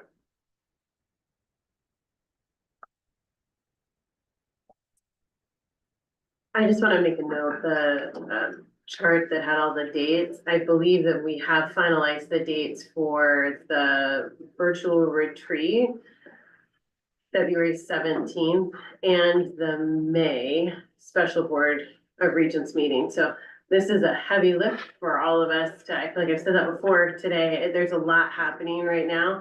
And this is critically important that there's enough education and awareness to be able to be ready to adopt this budget. So I think we just need to all be tracking all of these dates. These are in addition to the dates we've already talked about. And I think we've finalized, Tracy's done a great job of getting us close to some consensus on a date. But if you have questions on that, reach out to Emily. Yeah. But I think both of those are done. I just want to thank Leslie for all the work that she's done, and especially with the ad hoc group, in setting out the game plan. I'm officially naming her the wizard. Hell of a job, so appreciate that very, very much. Well, thanks to Chris, who put most of this together, and Matt for doing it. It really is this team of the budget side and the actual side working together. The wizards too. Yeah. Your apprentice wizard. There you go. Yeah. And I appreciate the work, Regent Cerna, you have done to help ensure that there is enough of that education piece, that we're embedding it throughout the year to be ready to adopt this budget at the end of the year, which has taken some strategy and insight. So thank you. And then, yeah. I think it's hard to, it's easy to underestimate the impact that a lot of the tools that our leaders now have to make fiscal decisions. If I just even go back 3 years, we are so much better off at the department head and dean levels and other places about being able to see spending, where people are, have that information. Leslie and Matt and everybody's engagement with now people at the department head and school level, I think makes a huge difference, because it's not sort of seen as somebody way up here making these decisions. But I learned early in my career that if you don't have good, solid data, you make bad fiscal decisions because you don't know when you're basing it off the numbers that you have. So when Marty and others talk about accountability, I think we've got tools in place now that if somebody's way overspending and they purposely are doing that, you sometimes have to make changes. And who's operating those things because they can't say they didn't know. And I do think it's gonna help us moving forward. And folks want to be creative, they want, and I think, Jen, one of the things that you learn in higher education is how to use your different dollars and different pots. And because it's state money, it's what we, in another Leslie term, 17A money, which is our donor funds, all these things. The people who've been around a while have figured out how to use these different dollars to do things that they need to be doing. And we want them to be creative and innovative, but we also want them to be responsible while doing it. I think we're hitting that balance point better than we have in multiple years. The last thing I'll say is I agree with Chris. We want to look at other institutions to pull information and data and best practices, right? Why reinvent the wheel? But at the end of the day, our budget and how we spend our money has got to reflect our core values. And to me, we're a land grant institution. We're focused on Washington residents. We got several things like that are going to be different if we said we're going to go get out of state residents. They'll pay a whole lot more, and we're going to bolster our budget that way. You could do it financially, but I don't think I could stand in Olympia and you see these dollar figures that we're getting from the state. I tell every single legislator we meet with about the percentage of our students are from the state of Washington. Dollar invested in Washington, WSU goes back to really making a big difference in the state. And I don't have to point out any other school what their percentage is. I'm just positive, but those things I do think help us by having a real focus on what we're trying to do and accomplish. And that's got to drive the budget, not the budget drive the other way around, I think. Otherwise, we'll just wind up losing our North Star, if you will. And we got to be really careful about that. It's a key number. Well done, thank you. Thanks for taking something really complex and putting it in a way in which is super informative and helpful. But she's got a picture version for me and Daryl of people that don't even have. Green card, yellow. Yeah, that's right. So, my committee actually was relatively long, today, and I have one more agenda item, which is going to be up for action tomorrow in our board meeting. And that's the 2026 Board of Regents meeting schedule.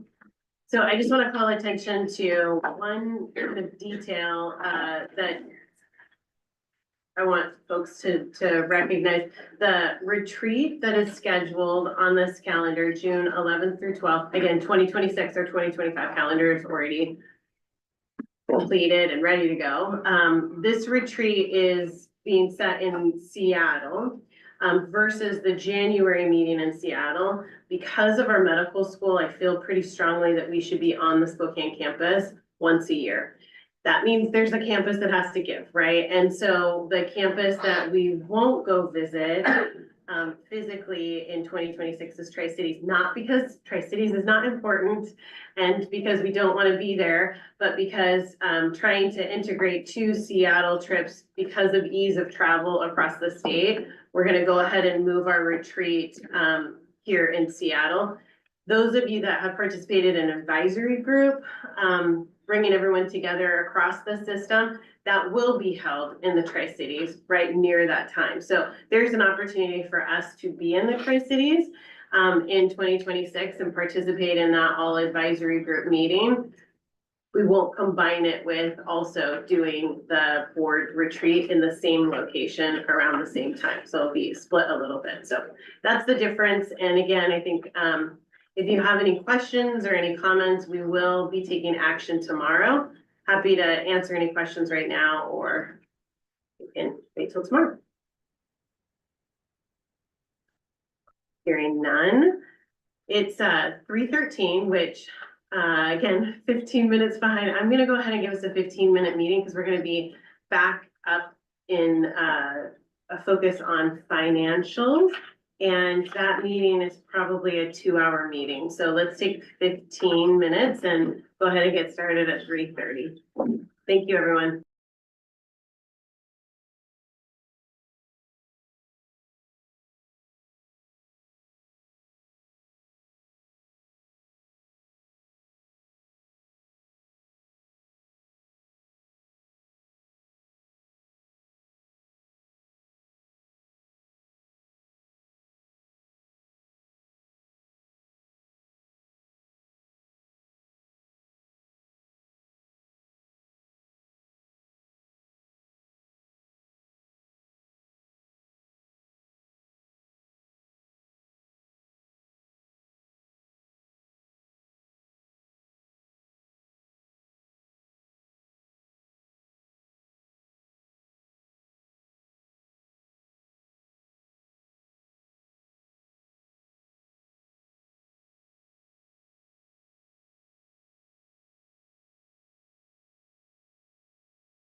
Well, that quite as adequately.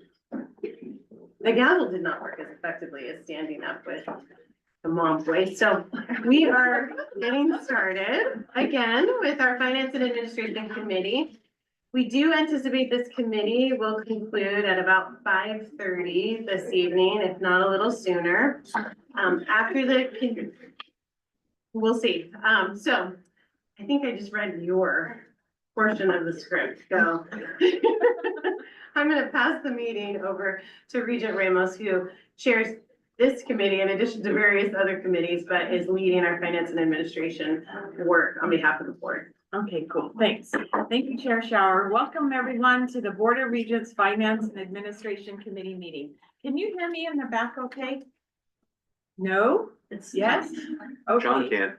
I'll try to project more. All right, during today's meeting, we will hear 7 information items, review 2 future action items, and discuss 1 action item. And we'll start with the first information item, which is an internal audit update provided by Chief Audit Executive Heather Lopez.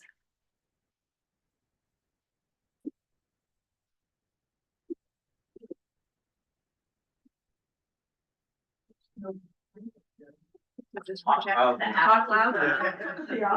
Think loud.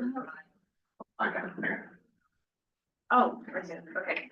All right. I'm here to give you a quick update, second update for this fiscal year. It's really a recap of fiscal year 24, condensed it down to some highlights of what we were working on. I've reported before in previous meetings about really heavy external audit activity. It's engaged us, our officers, or our auditors for at least 4 to 5 years, taken a lot of our resources to facilitate those audits. Happy that since the end of last spring, it's been improving. So this fall, we've been able to reallocate those resources to actual audits that are in our audit plan. So we've been very busy working on closing out audits. You'll see in the update report, a number of audits from last year are either closed or in closing, and anticipate the majority of those to be done in the next couple of months. We are also working on the audits from the fiscal year 25 plan right now. We've already engaged on some. So we're in a good place right now as far as being able to use our resources towards planned activities. Something else that's in your snapshot is a graph I provided before, just a really high level showing one piece of what we do in our other audit services is, well, we've got the liaison activities, we facilitate training. We do advisories and we get a lot of questions and folks reaching out to us. In the old days, they used to be pulling us aside in the hallway and asking how to do a process or interpret a policy. When I was the ethics advisor, majority of our requests were in ethics. At least 50% of the requests that came in were related to how to interpret ethics, how to apply it. And since the ethics advisor position was created and outside of my office and under Charlotte Hammerzell in compliance, you'll see in the graph that the number of requests that come in that are ethics related have just gone down, which is great, which is what we want. We want those requests and addressing guiding employees on how to interpret and apply. We want those out of our office and over in compliance. It's a compliance thing. And the number of requests that come in haven't reduced. They're still about the same over the years. It's just the makeup of them, more on the policy interpret, the controls. We have many partners that we work with on, if a question comes in on a particular policy, you go to the policy owner. If we're getting repeat questions on things, then maybe the policies need to be changed because they might not be understood properly. And we use those throughout the year and just work with management on, those are kind of like little tiny, quick audit, not really audits, that would testing, but opportunities for us to provide service back to the university community on the controls. So on the recap, really those are the highlights. We did have, I reported last time, we had 2 newer auditors come on in spring. They're just, running. Very experienced and doing great on the audits and helping to close those out. I was just informing Regent Ramos, since our last update, we, have another turnover coming up. My audit manager, who's been with my office for 7 her last day is tomorrow. She's not leaving WSU. She's taken on a half-time role as ombuds. So still in an advisory capacity, over in the ombuds position. We'll be recruiting for that and hope to fill that position in January. And I'll let you know in our next update. In your packet, you have the quick recap from 24. There are also 3 of the closed audit reports. I don't know if you had time to take a look at them. I can give you some highlights. One of them is on the Clery reporting report. That's like part 2. We did an audit of Clery Act a few years ago. When we started on that audit, started off in planning and found out pretty quickly, oh, we need some governance and structure here.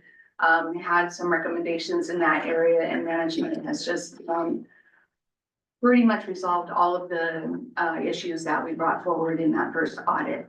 We didn't have time in that audit, and it didn't make sense to go towards the other area of Clery, which is the actual reporting of statistics. Are the stats that are being reported, that are collected, managed, and then reported back out and included in those annual reports, are they correct? Are they supported? And across the system, because all campuses have the reporting requirements. And so that Clery reporting audit was very much focused on that end of it, and really great. We were able to tie back from multiple campuses, recalculate, review, and just minor recommendations there. The small works roster audit, we were looking at how facilities was managing those projects that are under a certain dollar amount, not the major capital projects, but the smaller ones.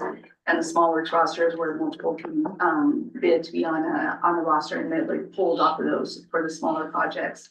And another area that management is doing great, has great controls. It was just a minor recommendation in that area. And then the other audit is a department audit. I've talked about these types of audits in the past. We had 2 on last year's audit plan. This is one that's closed. The other one is getting close to closing. And then our plan is to have one of these per quarter. They are taking a little bit longer than I thought they would to go through, because we're covering so many areas when we go out to this particular, whatever department we select. We're doing is very much how is the unit managing, they're at the unit level, instead of looking on our continuous audit, where we're looking holistically at the whole university on individual transactions. Through our data analysis, this one is going to the department. How is this department actually implementing use of Workday and documentation and their business process, their flow and all that. We get pretty good information out of the 2 reviews we've done so far that we're able to share back with management, not just opportunities for improvement at that particular department, but also back to central management that's responsible for the different areas. Maybe there need to be some improvements in the policy or the business processes, or more education. And as we go along, we're going to be sharing that with management for each of the ones that we have undertaken. This one is on Department of Teaching and Learning, which is in college education. And it was done before the new dean came on. So she did get a copy of the report. It was addressed to her. The other one is up on the Spokane campus. Our goal is the ones that we hit, we're at least getting to each of the campuses, and we'll kind of rotate them out. And those are the highlights on those reports. I will take any questions you might have on the recap or on any of the reports. You won't have any question? I'll give my usual. We did not do this in Missouri. And so the idea of going into an academic department and doing an audit, when I got the report with the overview of the audit, was really great. And it was a unique kind of a snapshot in to see how the operations are doing, happening at that level. It was really, it's fantastic. Cool, well, I appreciate Heather, you providing me with a briefing in advance and the preparation that goes into this. But also the idea that, you know, the culture of integrity at WSU and the evidence that's built to convey that is, you know, a lot of what Heather gets to do all the time. So I appreciate that, thank you. Thank you. Okay, our next information item will be presented by Leslie and Regent Cerna, who will provide an update on the Regent Budget Ad Hoc Committee. Bill, I guess the question is, do we need an update on the Regent Budget Ad That's what I Hoc was Committee, given Well, that we you just did saw this it. presentation? We just saw. And we saw that chart as Right. our plan for the rest of the time to do the education, so perhaps that is our update. I think that's our update. Oh, show and tell. Yeah, yeah. Okay, yeah. Just know that we have more to come in Yes. the coming year, so. Well, we certainly appreciated the time earlier and we know there's more to come. So thanks for your leadership on that, both of you. Okay, so for the next information item, I'm glad Leslie's up there, but I think Daryl. Is he? Oh, there he There he is, is. behind you. Dr. DeWald and Regent Pika will provide an update on the ad hoc advisory committee for the Elson S. Floyd College of Medicine.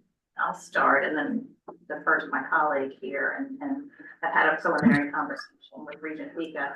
We asked that this committee be set up and the president and Chair Shower agreed with us. You know, when we had the challenges with athletics more than a year ago now, we established the athletics budget oversight committee. We have similar challenges with health sciences, and it's not really just the Elson S. Floyd College of Medicine. It really is the health sciences operation. The reach for them, you heard in the one WSU presentation, we have a statewide reach. We have a mission to really support community-based rural education for our doctors, nurses, and pharmacists. But that's challenging given our financial situation. And so having an additional committee set up to help us see the path forward for that, I think will be beneficial to us. Look at I think the president mentioned this morning, the way that college was established, frankly, all of health sciences was very organic.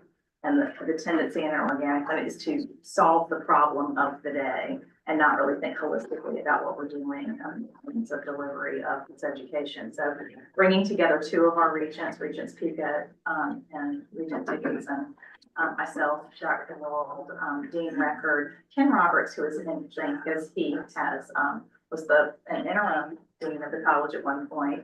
He is the chair-elect of Faculty Senate, taking place after Tracy Klein.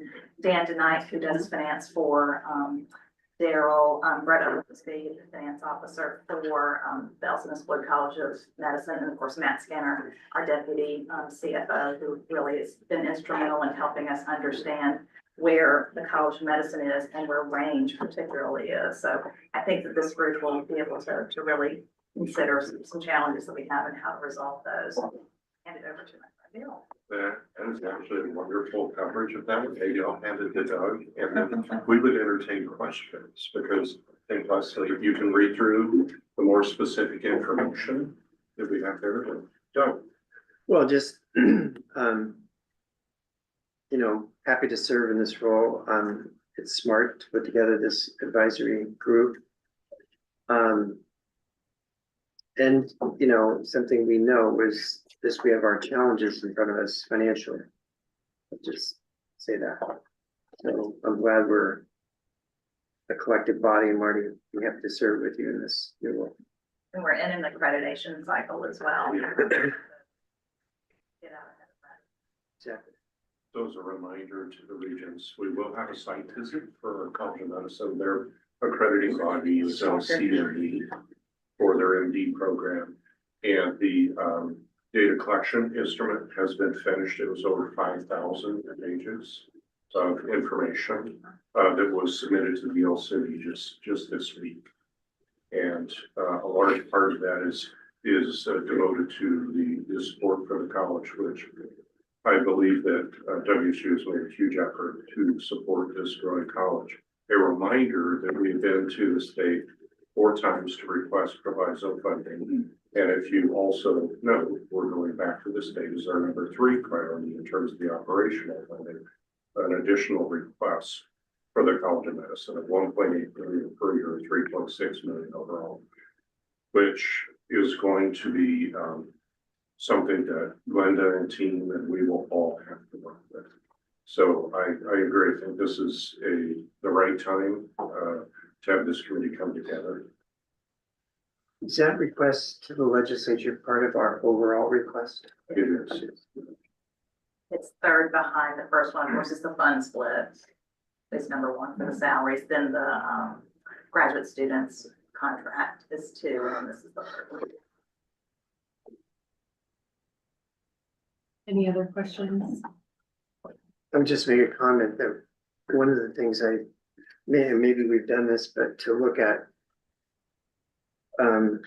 within the state, just what the University of Washington Medical School is doing in terms of how it goes to the legislature with regard to their health sciences. Because it seems to operate, from my experience, almost separately. I know it doesn't, but there's really 2 kind of focuses there. University of Washington main campus and health sciences. And so I don't know if that helps us if just, and then it brings up the question of, there's 2 medical schools in the state and just, what's their situation, what's our situation, how is there a possibility there that we have similar issues and, how we lobby, perhaps. So I might reflect back that VP, Dr. Fincher we're in discussions about this, but it's kind of a long game. So it's something that we could discuss as a follow-up.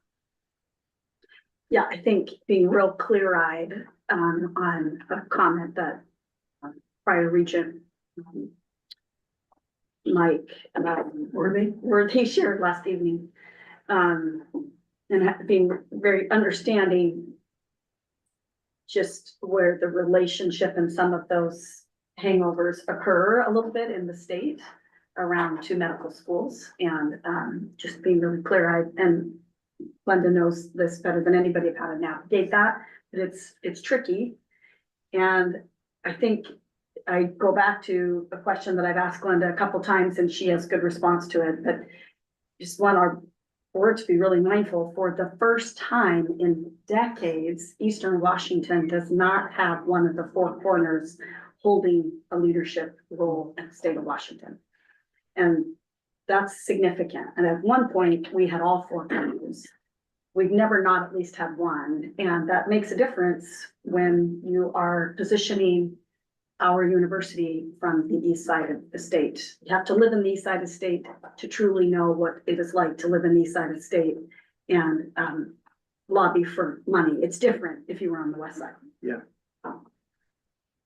If I could on this, at least in the last legislative session or 2, and Glenda is back there, the 2 medical school thing is just doesn't come up that much anymore, mostly because legislatures changed so tremendously from when it was passed almost 10 years ago now.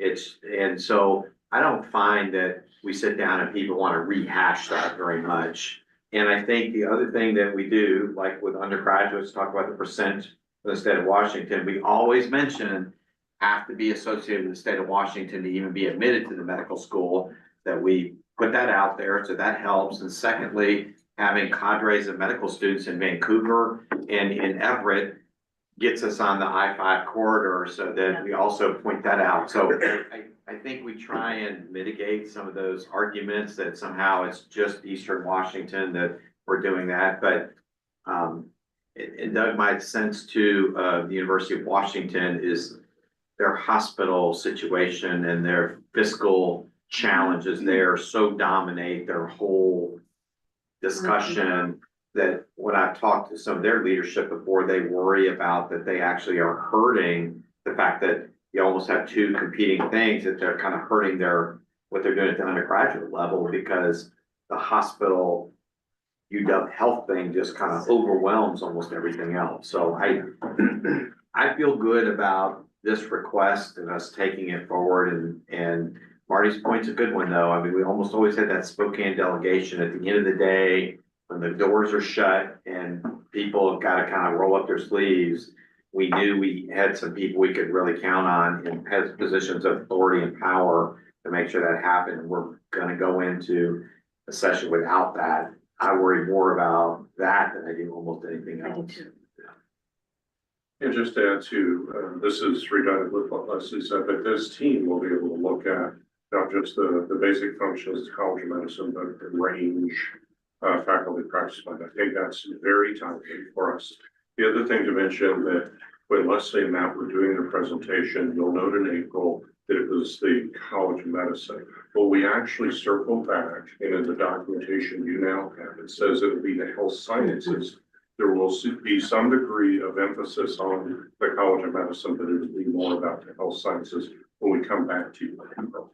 I also love that, you know, where we didn't have 5 years ago, and we were just asking people to believe in us. We have actual students that are now practicing and changing lives. And I mean, the storytelling around the success is remarkable. So I think that that also helps us as we navigate a new frontier. On that positive note, that's awesome. And, you know, our rural mission there is just so inspiring. So thank you for, you know, taking this on. Okay. Leslie gets to stay. I'm just gonna sit here. Okay, great, thank you. So our fourth information item then is law enforcement and campus safety. So I'd like to invite Associate Vice President for Public Safety, Business Affairs, and Campus Operations, Vicki Murray, and WSU Police Chief Gary Jenkins to provide an update. Thank you. I'm gonna start in a little bit of a different way. Regent Powell, you will recall at the September meeting in Pullman, we had a discussion. It was actually the marketing and communications update, and somehow we ended up talking about emergency management.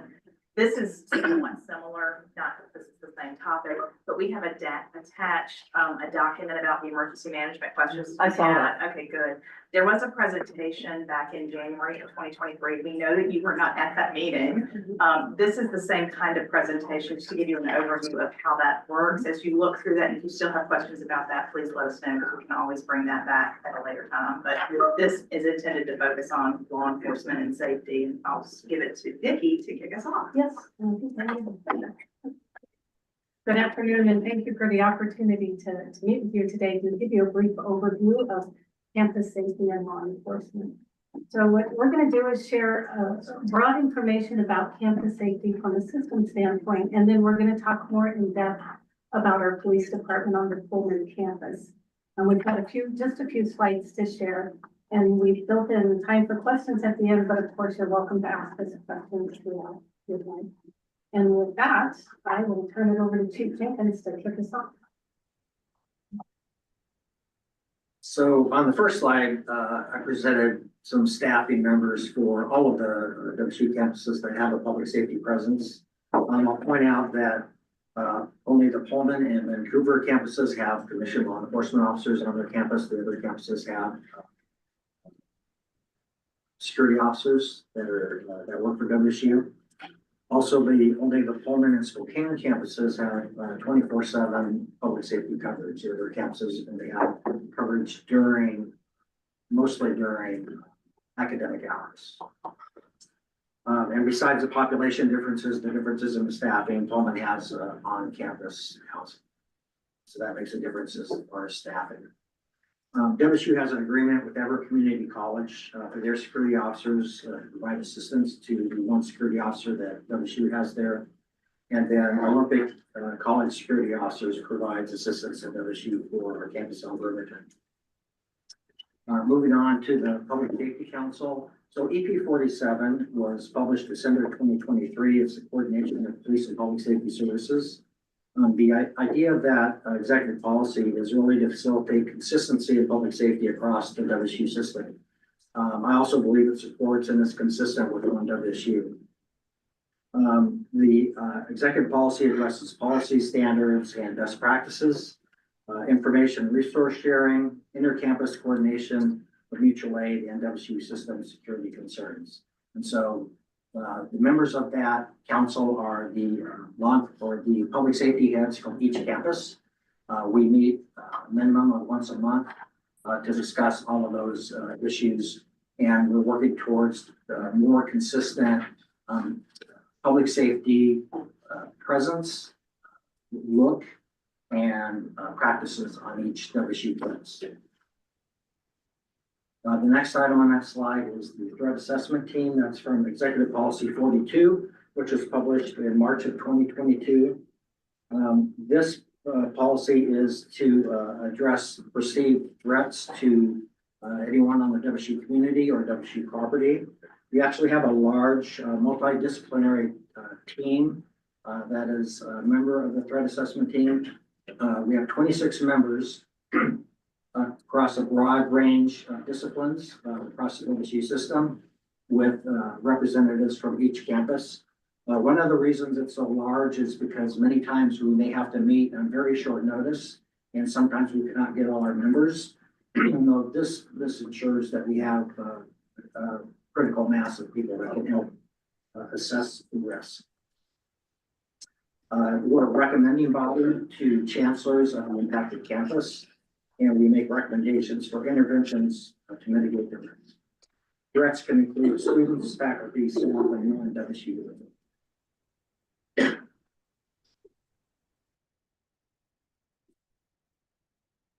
So public safety on each campus works with WSU emergency management across all the campuses.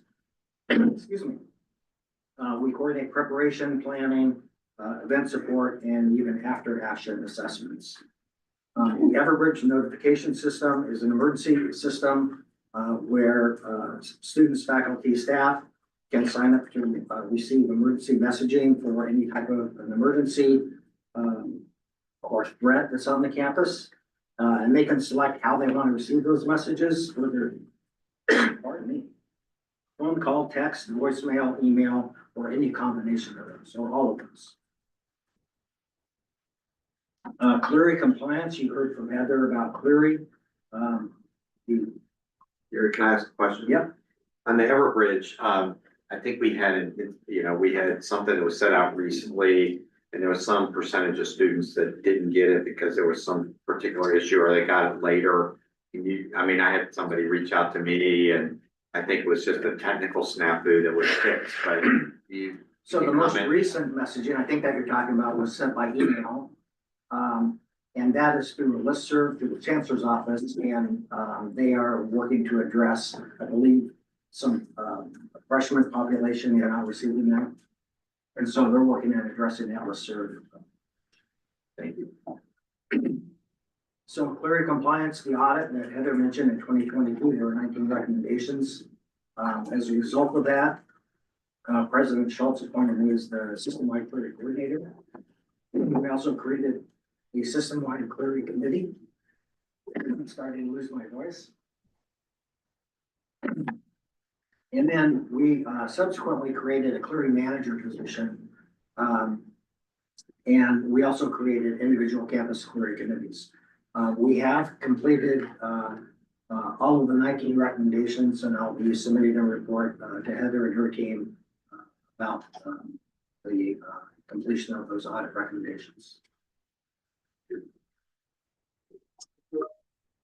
So now on to WSU Bowman campus. We have a police force that has a 24/7 presence on campus. We have 18 commissioned law enforcement officers, a support staff of 4. We also have a student cadet program where WSU students can receive college credit for working with us. We provide training to them. Athletics can pays them to perform certain functions during athletic events like traffic control.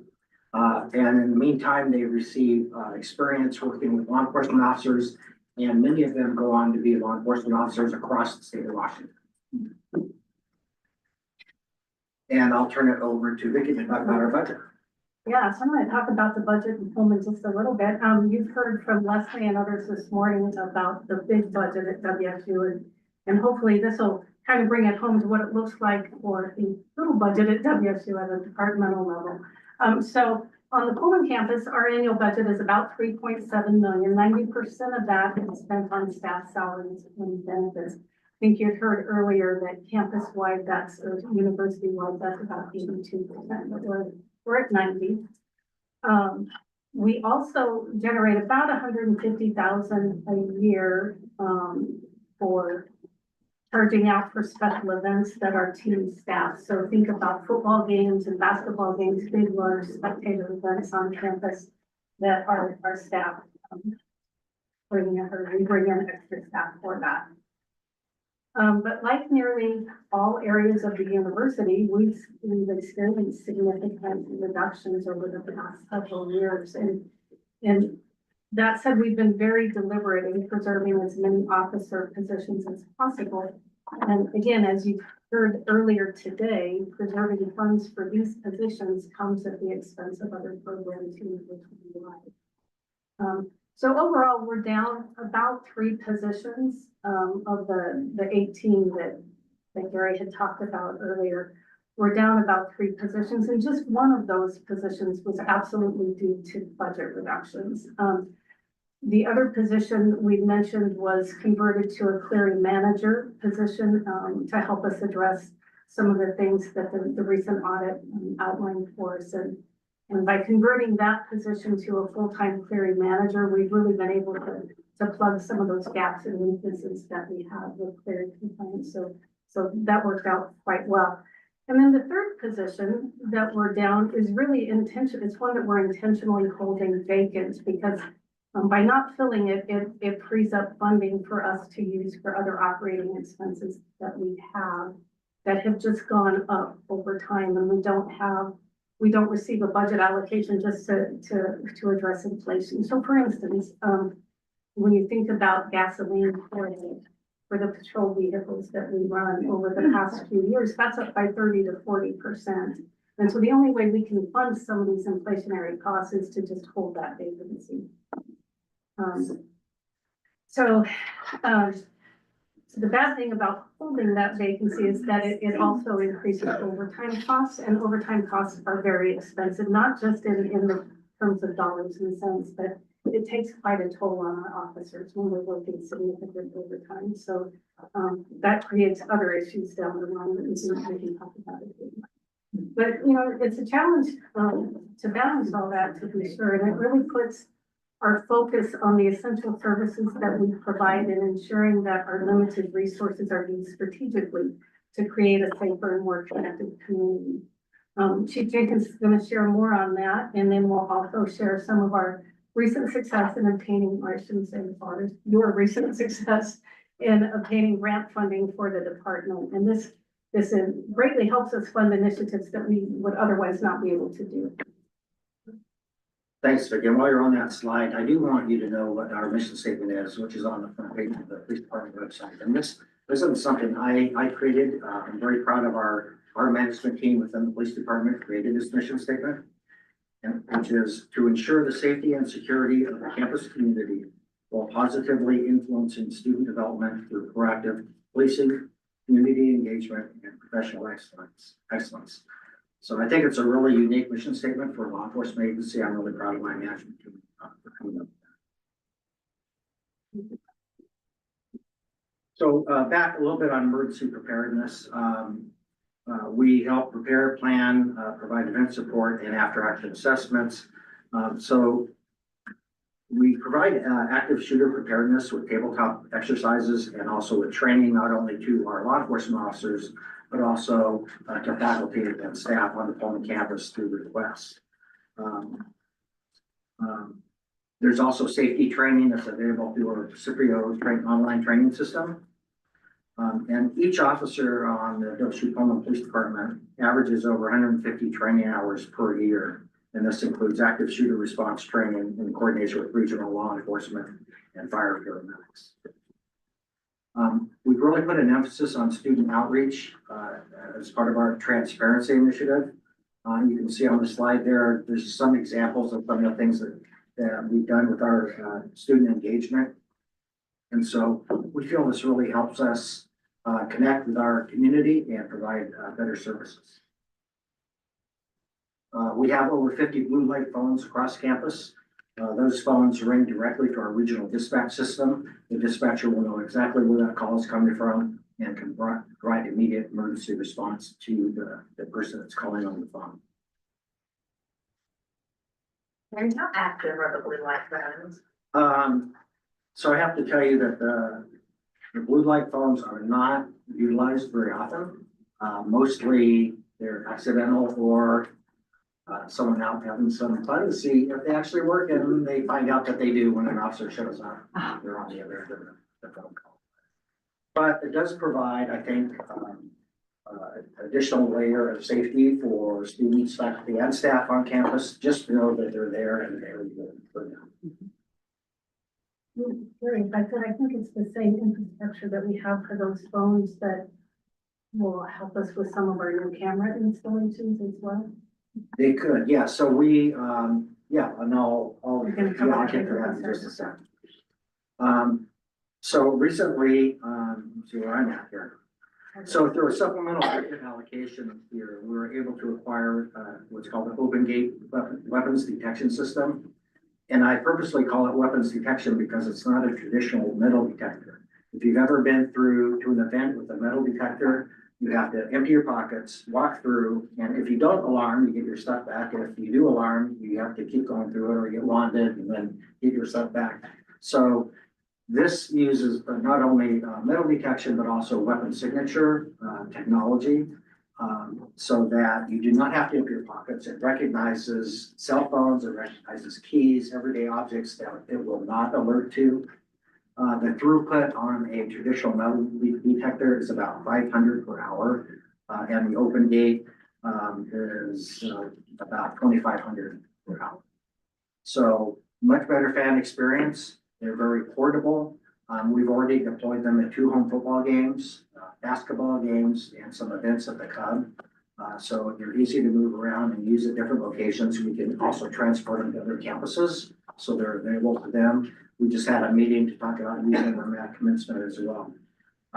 We were way behind as far as weapon detection in our events where are potentially targets for bad actors. And so I think this catches us up to major sporting events, not only to other universities, but also puts us on par with professional athletes as well, and entertainment events. We own these. Yes, they're those little things right there. Those. Yeah. Oh, yeah, so let me point out there, so if you look at the picture on the left is a traditional setup where we have 2 lanes. So fans will go through, if they alert, then they go to the middle one, which is a secondary screening process where then they would have to empty their pockets, walk through again, and then they can get their items back. And then they may have to move. But we had an alarm rate at the last home football game is under 20%. So most fans walked right on through, didn't have to stop at all. So the one on the right is our student plaza, and you see all the people backed up. I'll point out that at the very front where everybody's backed up, and you see the blue jackets, those are CMS security, they're ticket takers. If you look at the very back, there's some also people with blue coats that are handling the weapon detection. That's where the weapon detection is. So there's no backup at weapon detection. It's always at ticketing. It takes 3 ticket takers to keep up in 1 lane of weapon detection. So thank you, Leslie, for helping support this, and just, I think, a great security addition for the campus and also system. And this is something, you know, as we think about with athletics, potentially moving to alcohol sales in the lower bowl, you just have to have this in place before you even consider that. Why? Sorry. It's totally fine. I know. Please check Kirk closer. He's on that short term. Exactly. I'm like, let them all in. They mean well, you guys. So under grants, this is historically the police department has not received grants. Over the past couple of years, we have put put some work into going after grants. So this is a list of the grants that we have been awarded just in the past 2 years. The bottom one, a $3 million grant to expand security cameras and door access controls. We worked with Melinda and her team on a congressionally directed appropriations request that went through, we started working on this shortly after the homicides in Moscow, after meeting with GPSA and their concerns about the lack of security cameras at graduate student housing. And so we started looking for funding. I got connected with Glenda and we worked with our legislators. Catherine Gorse Rogers adopted it. We actually worked, it was a $12 million ask initially. And when all was said and done, we did end up getting $3 million in the way of a non-competitive grant. So we have a project team put together on the Pullman campus that's already working on what we need to do to acquire all the equipment and do all of the installations. And we hope to get started on that on March of next year and have everything done by the end of 2025. We'll be able to add about 120 security cameras to the Pullman campus and 64 more remote door access controls. Do you know what, sorry, you might have already said that, but what percentage of coverage that will bring Pullman to? So I think we're currently at about 15%, and I think that might bring us up to maybe 25%. So we still, our 12 million would have gotten us nearly 100%, I think, but we ended up with 3 million, and there's project costs built into that as well. So we'll continue to chip away at that and look for more grants and continue to improve security on campus. I will say, Gary's team has done a really good job going after these grant opportunities. They aren't not that well known across higher education, particularly. There are some municipal things that are available that we might not qualify for, but I mean, resources are short, so being able to secure these dollars is really important, and he's done a good job. You remember at the last Regents meetings, we did the request to have access to surplus things should they come up from the federal government. So we are looking for those opportunities as well. Any questions? Go ahead. Yeah. The question that I actually asked at the last meeting was a lot about the riots, the pro-Palestinian riots that were occurring around the country. And I appreciated that you do the tabletops on the active shooter thing. Have you considered doing, when something like the riots are spreading across campuses, have you thought about doing tabletops for, in case something like that happens on Pullman? Because,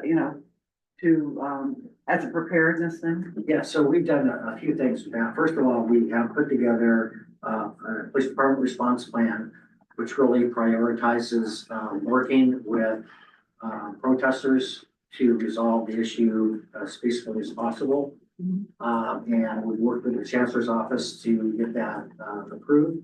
The other thing that we do is we've worked with Woodland County Sheriff's, Washington State Patrol, and Pullman Police Department. Actually just a couple of months ago had an in-person, not a tabletop, but an actual training for all of those officers from those agencies working together to address a riot situation. So I think we're very well prepared. We recently also updated all of our riot gear as well. But that we see that really as a last resort.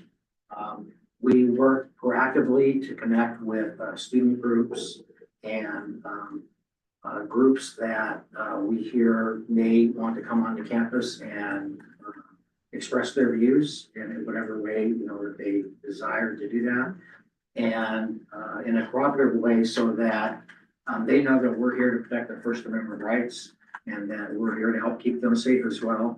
But there are lines that they cannot cross, and then we talk about what the consequences are for crossing those. Well,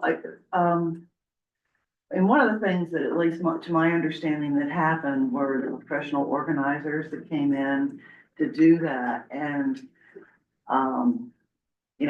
different campuses have handled it different ways. And, the preparedness and training of people, but is one thing, but I was just wondering if you ever had run through a simulation, you know, this happens and just to test out how that interaction, the policy, I mean, this goes beyond, you know, your response. It actually goes through the university's response from the top of how you would handle this on the WSU campus, if it happened. And I guess it's a question even beyond you. Well, and I would go back to our, working with the chancellor's office, because it's, you know, up to the chancellor of each campus, really how they want to approach it, from my perspective anyway. And so we worked with, Chancellor Saleh, to talk about what that would look like if that were to happen on the Pullman campus. And so we do have a number of different scenarios built into that we worked with the chancellor's office so that, he, essentially is comfortable with what we have in place now as far as our plan for a response. Does that answer your question? Well, it's does to a certain extent. It's just, from what I have read, I mean, there were so many different responses, and I'm not sure what the right one is, because it's one of those things that no matter what you do, you're gonna get complaints. But I just, you know, these things just blew up so much. That's why, you know, we were very fortunate that it didn't happen, you know, last spring, and a lot because we were sort of, well, we get out earlier, and a lot of the ones that didn't get out till mid-June got hit big time, but it is flaring up again. So, that's why I just sort of, and a lot of it is, I mean, you can go in, I mean, some approaches have been, okay, you go in and talk to people. But or negotiate with the protesters, and other ones where you would go in with full force, and it's somewhere in between where we just need to be, and, you know, so my question is just around making sure that we have, you know, good plans, and it sounds like you guys have run through scenarios, which is good. Right. We do know what lines that copy cross or what will trigger a response by us. But you brought up an excellent point, is a lot of times outside groups will come in and essentially take over something that otherwise would have been peaceful. Yes. By WSU students. And so we've been aware of that. We've seen a little bit of that on our campus, but it hasn't risen to the point that we've had to have a law enforcement response. We've just monitored. But I think we're well positioned to be able to respond to whatever situation. Well, and I appreciate that in the past, you all, the way you've done the responses, have kept it on a low enough profile that it was actually constructive, and, you know, you didn't have to go in and do that, because I just, you know, you don't want to be arresting your own students unless the violation is very severe. So that's good. If I could, Laura, I think two things. First, we've really tried to make sure that each of the chancellors really are the ones that are kind of making the decision about what the response is, because what we may need to do in Pullman and what we may need to do in Vancouver can be very different based on those communities and the students involved. The other thing that Gary is not taking enough credit for is, though, the way our police interact with students is they work really hard to certainly be authority figures, but I say be friendly, and I don't mean that in some sort of obnoxious way, but they have relationships with our students and our student leaders. And I think some of these campuses where I've seen some of these issues come up, there's clearly no relationship there whatsoever. And so I think our officers do a really nice job of knowing kind of when to intercede and when to stay back, and how to communicate in a really meaningful way. So it's always great when you don't have lots of things happen, but I think there's some pieces in place that have helped, not been guaranteed anything, but certainly have helped our response to be appropriate, measured, and also respectful for people with dissenting voices, understanding that college campuses need to be a place where that's not just permitted, but it's welcome. Right, exactly. Thank you. And I really did like some of the strategies that you had for, you know, going in and talking with students, inviting them for a cup of coffee, and all that type of thing. I think, and donuts. Go ahead. That'll help. Bridget McDonald. I want to thank you for this really holistic view of what you're doing in safety emergency planning, from helping us stay in compliance with Cleary. I remember when I was Senate Chair, we had some issues with NWCCU wanting us to do a better job with our emergency planning. I think I would echo what Kirk has said about the amazing job. In addition to complying with all these outside entities and working with police forces in our area, that presence on campus of being, I would almost say parental, being there as both an authority for our students and those relationships. And I just want to commend you and your team, both of you, for the job that you've done, for coming and sharing with us that. We're very fortunate. One thing I just want to add is I think our officers always take the approach of education first. That before important. Great, so, okay. Sorry. Yeah. The first thing I wanted to ask about was just, given the events that have occurred in the Moscow Pullman area in the past couple of years and few months. I think law enforcement does a really excellent job in this area, but I mean, part of the appeal and the reason my mom wanted me to go to WSU was because WSU Pullman specifically was because it's, such a small town, it's so safe. And so I just kind of wanted to ask what, because I think law enforcement is doing its job very well, but what can students do to kind of protect themselves against these bad actors that have kind of been infiltrating this area recently? Well, regarding the most recent event of the assault that was reported in the Visa parking lot, we did determine back through some of the cameras that we have that there was not an assault that occurred there. We're still trying to determine what, if anything, did happen in that case. However, I understand that that creates a level of concern to students and faculty and staff as well.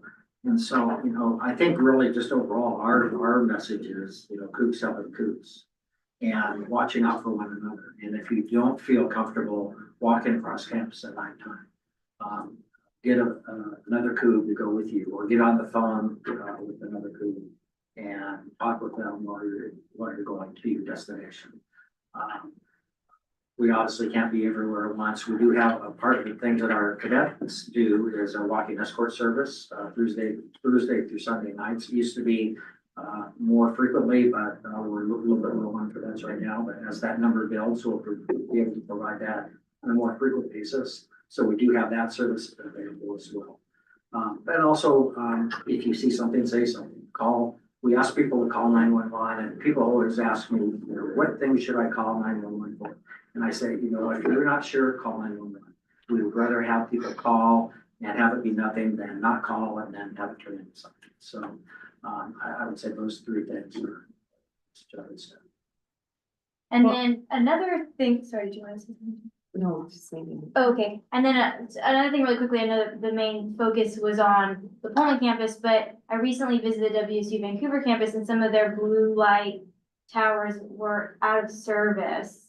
And I don't know if either of you have any awareness of that. So I did not get to what you said, because this leads into that. So I wasn't aware of that. I don't oversee the other campuses, but we are starting to work with them more because of the Public Safety Council. What we're looking at doing is, because there's already an infrastructure in place at those blue light phones, is those would be good locations to add a camera to at very little cost because the infrastructure is already in place. They are expensive to maintain and repair. We're maintaining ours on the Pullman campus, but as I start breaking down, we'll probably start looking towards maybe an app that we can provide to students. They can go on their cell phone, because I think that's a lot better solution than trying to repair that's really antiquated systems. Thank you. I appreciate the discussion. The importance of campus and system safety is top of mind, and preparedness, proactive preparation. So Chief Jenkins and Vicki, thank you. And shall we move forward? Okay, thank you so much. We're running about 20 minutes behind. I would like to invite Here she comes. Our Associate Vice President for Facility Services, Olivia Yang, to give us a facilities update. Thank you for the opportunity to speak with you, and I'm gonna talk fast, so if I go too fast, just tell me to slow down. We're here to give you an update about facility services. Formed in 2010 to combine two offices, the capital projects office and the campus operations office. And that's why you will see that the organization now has both system responsibilities on capital planning, capital budgeting, and capital project delivery, as well as responsibility for Pullman campus operations, maintenance, grounds, and so forth. So just a quick overview of your physical empire. The space that you have, Pullman itself, 11.5 million square feet. The area that facility services is responsible for is almost 9 million square feet. The others being athletics, housing, parking, etc. Some of our recent capital projects, we've brought them all to you. Schweitzer, we had topping out just a couple hours ago with a taco truck. Athletics Champion Center, slated for completion at the end of the year, but actually we got a temporary certificate of occupancy already. ARS, as you know, also coming out of the ground and slated for completion January of 2026. Taylor, you've seen completed. Life sciences, you've all toured it, and of course medicine, you've toured it, also completed. What we is not really obvious is I'm going to brag about ourselves. We are a very desirable client, and so when we put bids out, we get a lot of coverage, and it's always very difficult to pick because they're all very good firms, and so any one of the 6 to 12 firms that apply are perfectly capable, and so it gives us a very nice problem to have, try to pick. And in fact, we're thought of, as leads, after the capital projects team, we're thought of as being a leader in project management, contractors like working for us, architects, even architects like working for us. So that's the good news about facility services and our work in the capital projects. On focusing now on Pullman, just so you all know, the utilities situation. So we have 2 steam plants. They make steam that heat the building. We have 8 chillers across the Pullman campus that cool the building. We buy our electricity from Vista. We have our own wells, and so we provide our own domestic water, and the sewer and stormwater gets routed to the city of Pullman. So legislation around energy and carbon. So a couple of things. Clean building standard, you've all heard, requires us to do a particular EUI. EUI stands for Energy Utilization Index. And so based on the size of your building per year, you're supposed to hit a particular EUI. There's also the Climate Commitment Act in the news. It tells us mostly to reduce carbon emissions. Pullman is most affected by that because the cap is 25,000 metric tons per year. And between the 2 Pullman steam plants, we generate 60,000 per year. So if we either get it down or we get fined. Then there's also House Bill 1390, which allows us to look at our buildings from an energy output more holistically on a campus basis. And so it has allowed us to say, instead of focusing on individual buildings, we can say for the campus, we are going to reduce our carbon or our emissions this way. And that this way is actually through what we call a series of nodal utility plants, NUPs. First one being at Schweitzer. And what that does is to build heat pumps generated through powered by electricity, and heat pumps eventually will try to wean us off the steam plant. So we have heat pumps that are backed up by the steam plant to try to reduce our emissions. No. Just, I wanted to ask a question though, given the size of the Pullman campus and the reliance on the steam lines. What in dollars, what does it cost to change that? Well, there's a lot of commas, I know. We've thrown the numbers around like in the billions. You know, I mean, just to build it.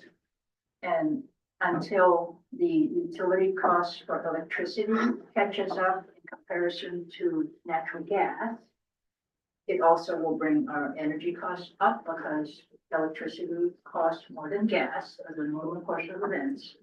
In the Whitman County Avista service area, Avista has told us that even if we had that kind of money to switch today from gas to electricity, infrastructure-wise, that they do not have the capacity to take care of this. We being one of the bigger customers in Whitman County, so these are the sorts of things that we're grappling with. You have legislation to push us towards more climate friendly energy use, but there's also, you know, getting the market, the profession, the industry to be ready to accept that. So, keep rushing through. Is the size of the fine on the admission based on how much over the cap we go, or do you know? Okay. I think it's over the cap, yeah. So, you know, the incentive is to try to reduce the emission. And is there any, Glenda might know this, but, is there any forgiveness, any, the irony that the state is funding, or the state that's doing so many other things is also intending to fine us on their buildings, blow my mind, but, is there an appeal process? We're currently, I sit on the Public Facilities District, and so for Spokane Arena, for example, we are being fined as well, but we've gone back to the state to say, how you want us to pay for this? Do you want us to tax our taxpayers on it? And we've had some traction there, so where, okay. We've not been fined yet. Yeah. Yeah, but it'd be interesting. And if you don't pay the fine, what's the repercussion? So we, when I meet with legislators, we bring this up. Yeah. And we also say, you know, we don't have a taxing mechanism to be able to pay for this. And so even though the states put it in place, we have no capacity to do that. And we also point out the ridiculousness of being fined for something that they're not willing to provide us resources to help cover. It's sort of like us finding ourselves and moving money around. And so I think everybody, we sometimes get eye rolls, I understand it, but I think last legislative session was little appetite to actually try and correct it or do anything about it. And fortunately, we're here together with University of Washington and the other four publics, and I do think this is something that a lot of our elected officials hear from all of us, so I do know we're trying. Well, and that's, you know, what approach we took is the demonstrated effort is, you know, what we're trying to do is we want to be compliant. That's not the issue. Right. It's just, can they work with us? Yes. And I would imagine that community colleges are right up there as well. They are. So, you know, this is Our pretty, whole sector is dealing with how it's gonna be, will it be waived for university? I mean, there's lots of solutions that could be there. I'm not saying that's equitable or fair or should be, but I do think this will continue to advocate that if they're gonna have this requirement, they're gonna have to provide us resources to allow us to build you do some it. SMRs, What's that? build you some SMRs, the small modular reactors. If we just get those in the next 6 months. it'll be Yes. perfect. We've been talking about those. Can that go to word credit? So. Sorry, Olivia, I didn't mean to. No. So this chart is very busy, and I just want to maybe call your attention to one line in particular, and third from the bottom, budget for GSF means gross square footage, which, as you know, we take care of in facility services, almost 9 million square feet in Poland. So if you see, you know, kind of a 6-year look ahead, we're averaging about $2.85 per square foot for our operations and maintenance. That means, you know, people, the maintenance mechanics, the custodians, the grounds people, et cetera. So keep that number in mind. And remember that when we ask the state for O and M, because as you know, when the state funds the capital, they also commit to funding the O and M for that building forever. We asked for something like 16, which includes utilities. So if you strip out the utilities, it's closer to 6, 8, 10, depending on the type of building. So compare that to 285. I'm not trying to whine. Okay, now, this is another very busy chart. And so again, if you look at the column in the middle, it talks about our statistics compared to APA. APA, by the way, is kind of our Facilities Management Industry Standard. It stands for Association of Physical Plant Administrators. So you can imagine it's a pretty old organization. It says physical plant anymore, except old people like me. So if you look at the Pullman column, and APA develops these levels of service, level 1 through 5. 1 is a showcase, 5 is crisis response. 286 gets us kind of a 3. So you're thinking, well, you're kind of a 3, Olivia. What the heck are you complaining about? Well, the problem is that you put the $2.86 against the condition of our building. As you know, we've had in the last 15, 20 years, built new buildings without a corresponding investment or management of the spaces left behind, as it were. And so we've accrued a lot of space, and based on a lot of metrics, based on a lot of studies, we have a lot of space. And particularly now after COVID, you know, not all the spaces are fully occupied anyway. So the metric there is the last line, which is the facilities condition index. We'd like to bandy that around.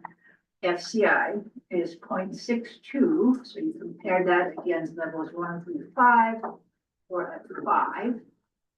I actually like to see what's 6, but okay, that's fine.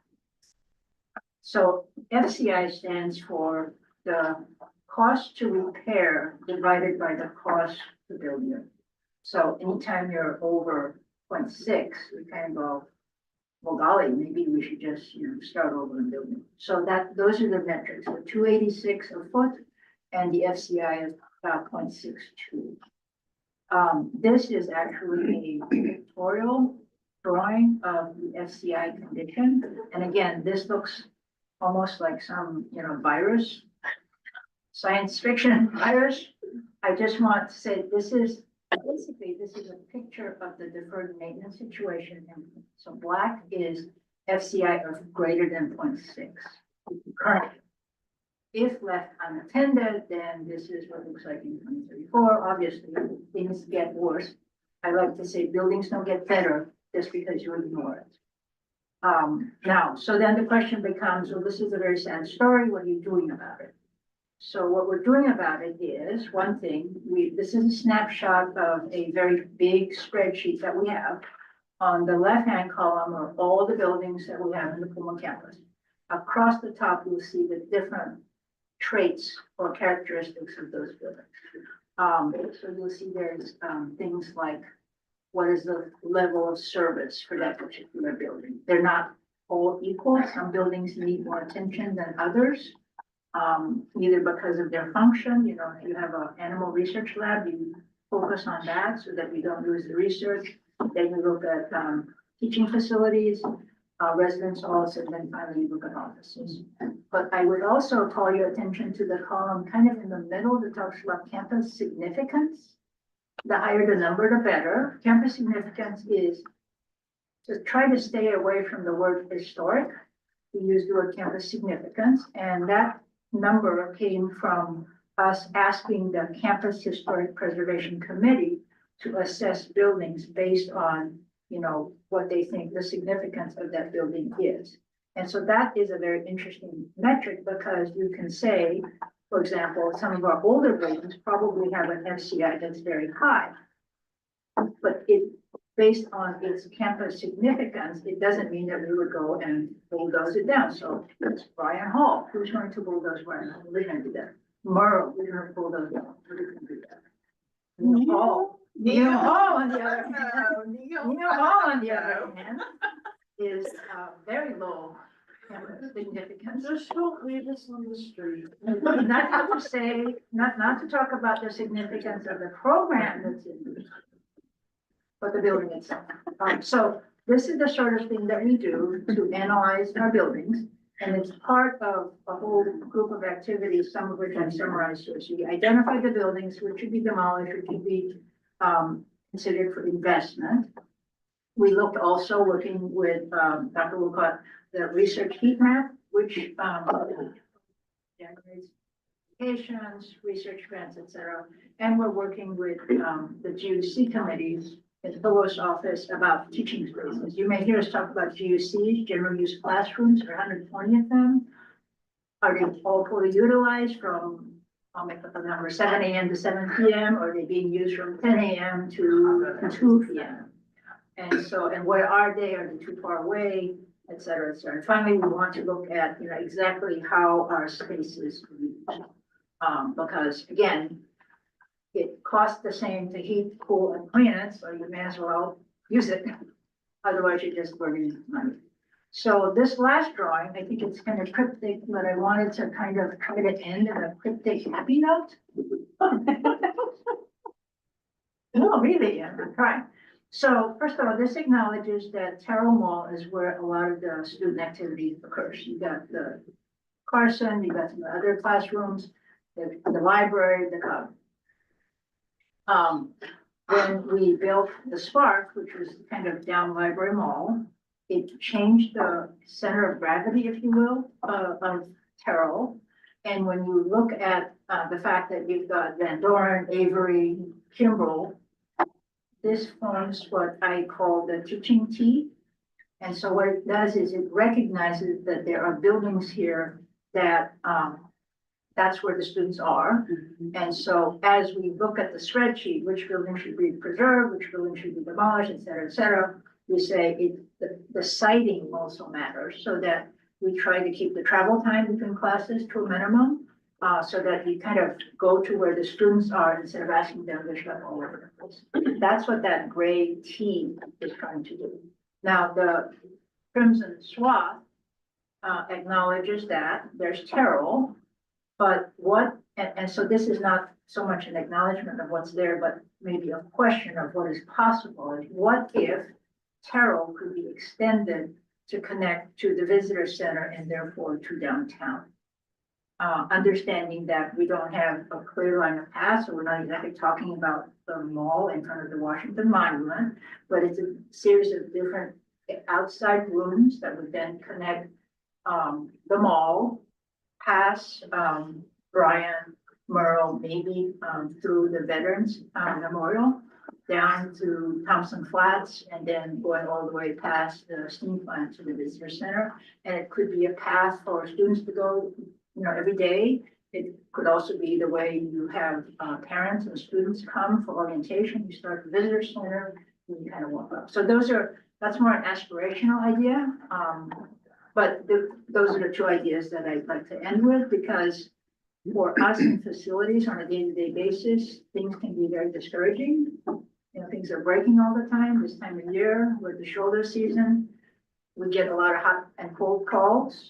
I try to remind people that we have 9 million square feet. We have 4 control techs running around trying to deal with too hot, too cold. But I do want to also say that, you know, there's also great opportunity in front of us to do something to, you know, create a setting for student experience, you know, platform for a robust research enterprise, and maybe to create those spaces for students that they can remember. So when they graduate, back, you know, helps them find their way back home. We need a gondola elevator on that red path. That hill is, that red hill is wicked. The left end of the, all we use when we can. I would say we've got a building that we're dropping right now. And I do think that we went through several years where Yes. there was no maybe that wasn't perfectly palatable on campus to take buildings down, but I think Olivia, your analysis, Leslie's being here, we've got, I think there's a lot of political motivation in a good way to take some facilities that are decrepit and need to come down and bring them down, and that costs money, I mean, to do that. And I'm glad you brought that up, because as I said, you know, if you look at the 285 a foot. So somewhere in the slide it says, well, how much do you need to get to level 3? Well, a lot of money. Of course, if somebody wants to give it to me, I'm here to take the money. I know it's not viable. So if you want to change the $2.85 to $6 and you can't add money, then obviously you reduce square feet. You know, so you either play with the number at the top or you play with the number at the bottom. And if you kind of do both, maybe you'll get a fighting chance to create, you know, facilities that uniformly we can say will support the teaching and research mission. Regent, no, thought that we were taking Neil down without knowing it's Krugel across the street, Krugel Residence Hall, which is. It'd be a surprise when you get back. The only approval is coming down right now, it's being abated. It's been vacant for more than 10 years. It's been used.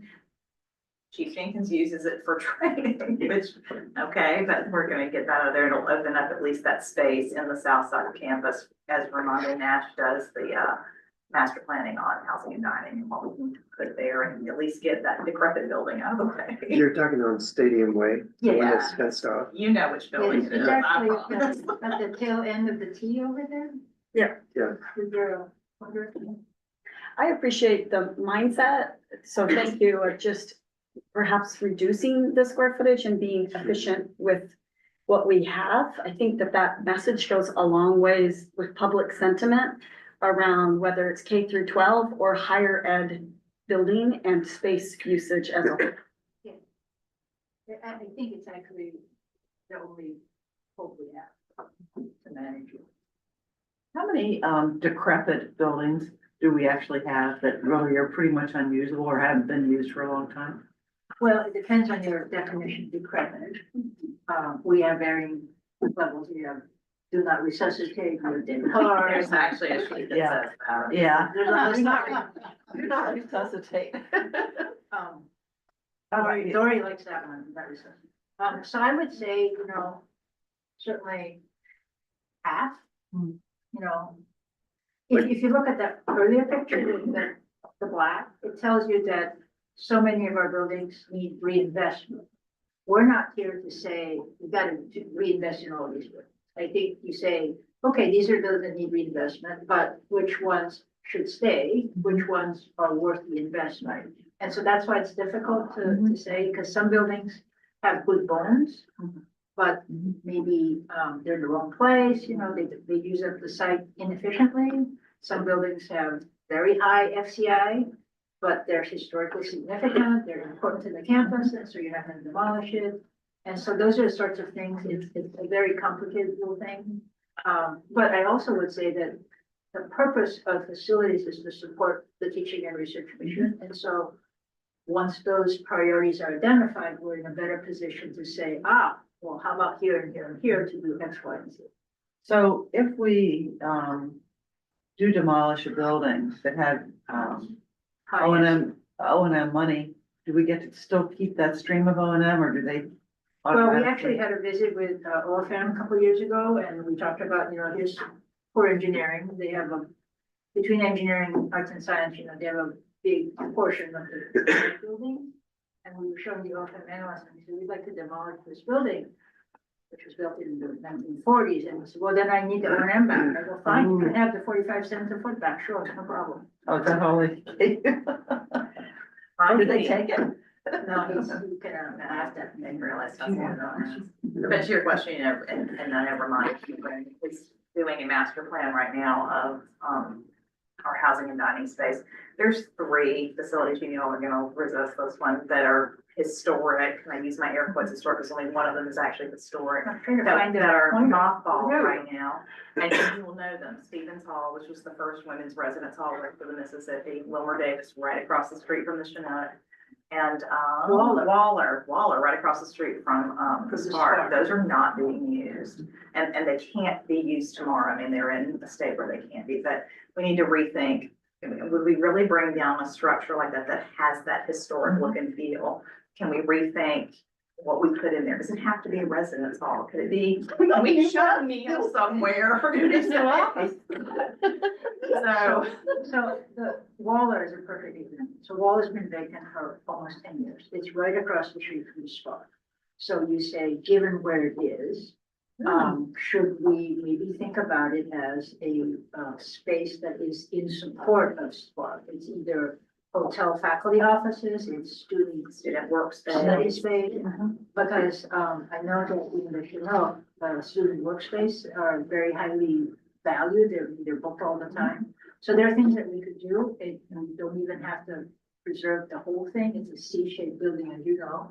And maybe the two wings are, too small, too tight. Maybe you save the middle and you do something else with the wings. I think those are the sorts of possibilities that run through our mind all the time. And it's really going to be about, well, what are the content of the house and how can we do that in a planful way? Well, I appreciate the creative thinking. As you always do. Nothing else to do on a long winter night. Hoping the steam plant keeps running. Yeah. Thank you, Lydia. Appreciate it. Thank you. So we still have two other additional information. yes, items? but we're gonna go very, very quickly through these next two, and both, Matt and John are prepared for that. So if Matt would come on up. We committed to, as part of transparency and doing this variance analysis, is that each one of our meetings, we would do an assessment of where we are today, according to the year. And Matt and the mod team around, as well as Christians, have done a lot of work on it. This is really dashboard type info, where there's metrics that we need to be looking at on a monthly basis to make sure we're still in line.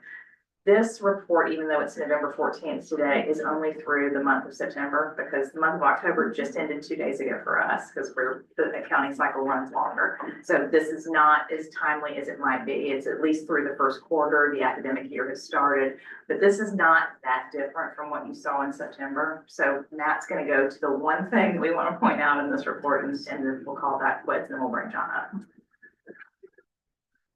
You're going to slide 4 here.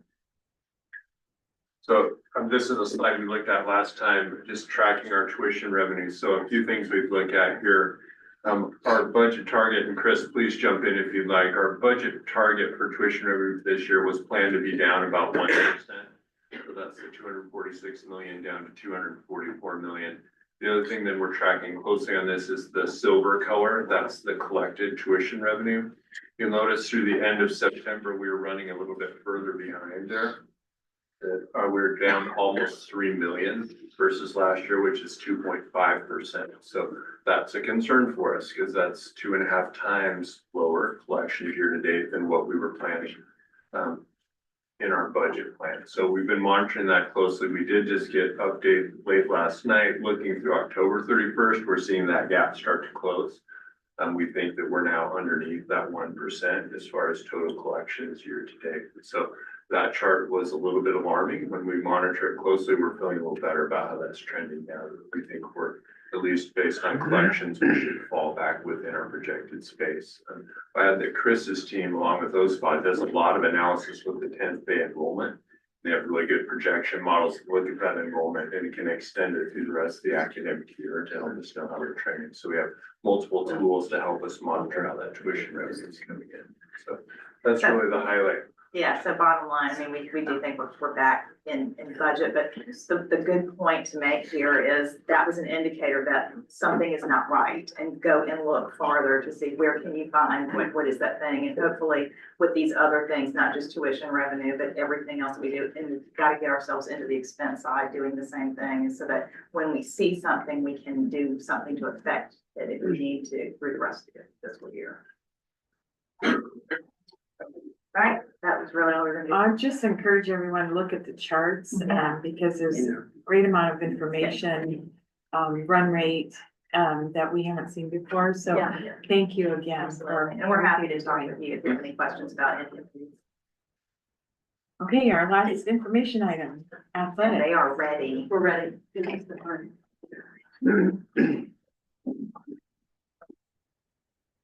Okay, sounds good.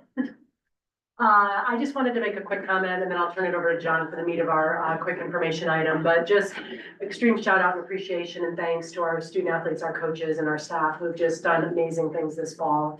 Not only for Cougar Athletics, but on behalf of Washington State University, super proud, not only in competition, but to be honest, the classroom and the community.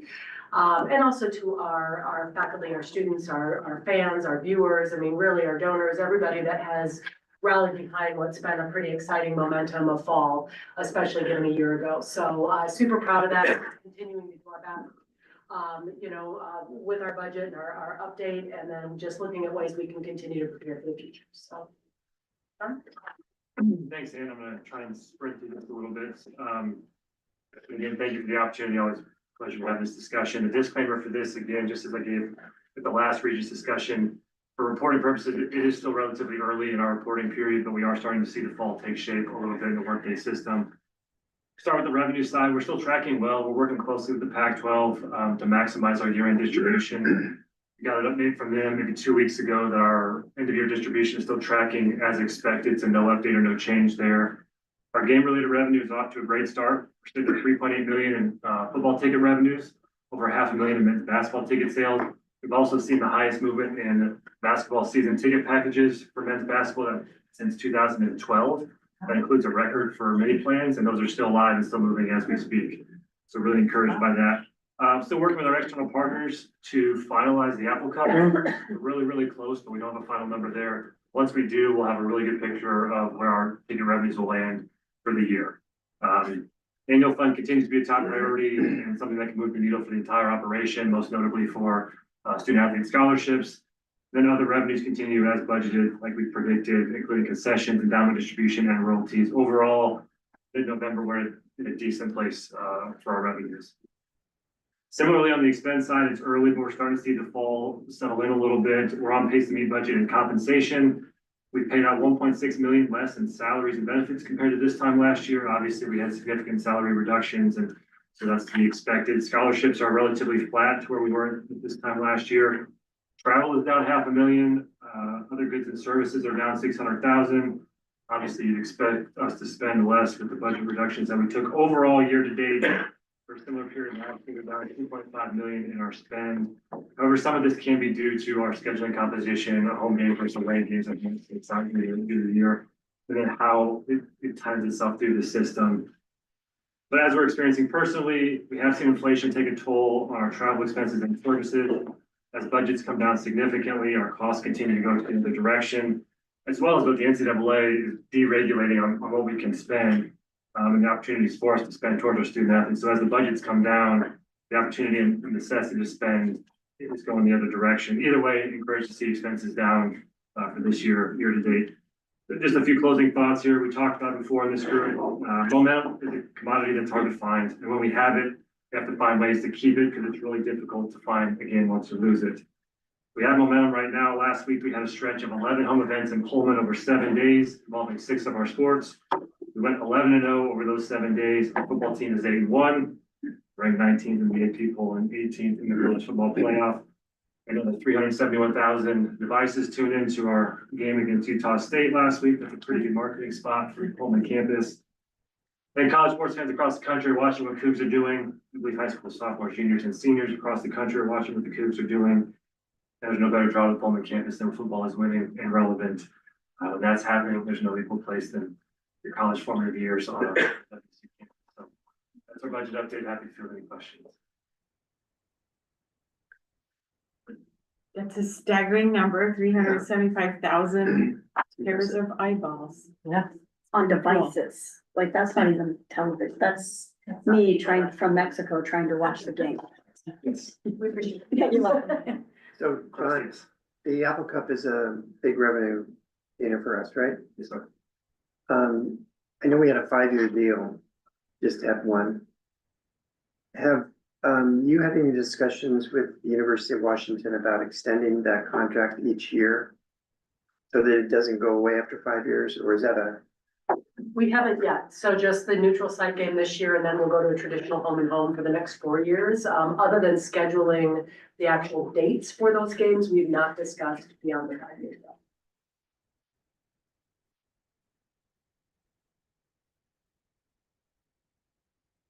Any other questions?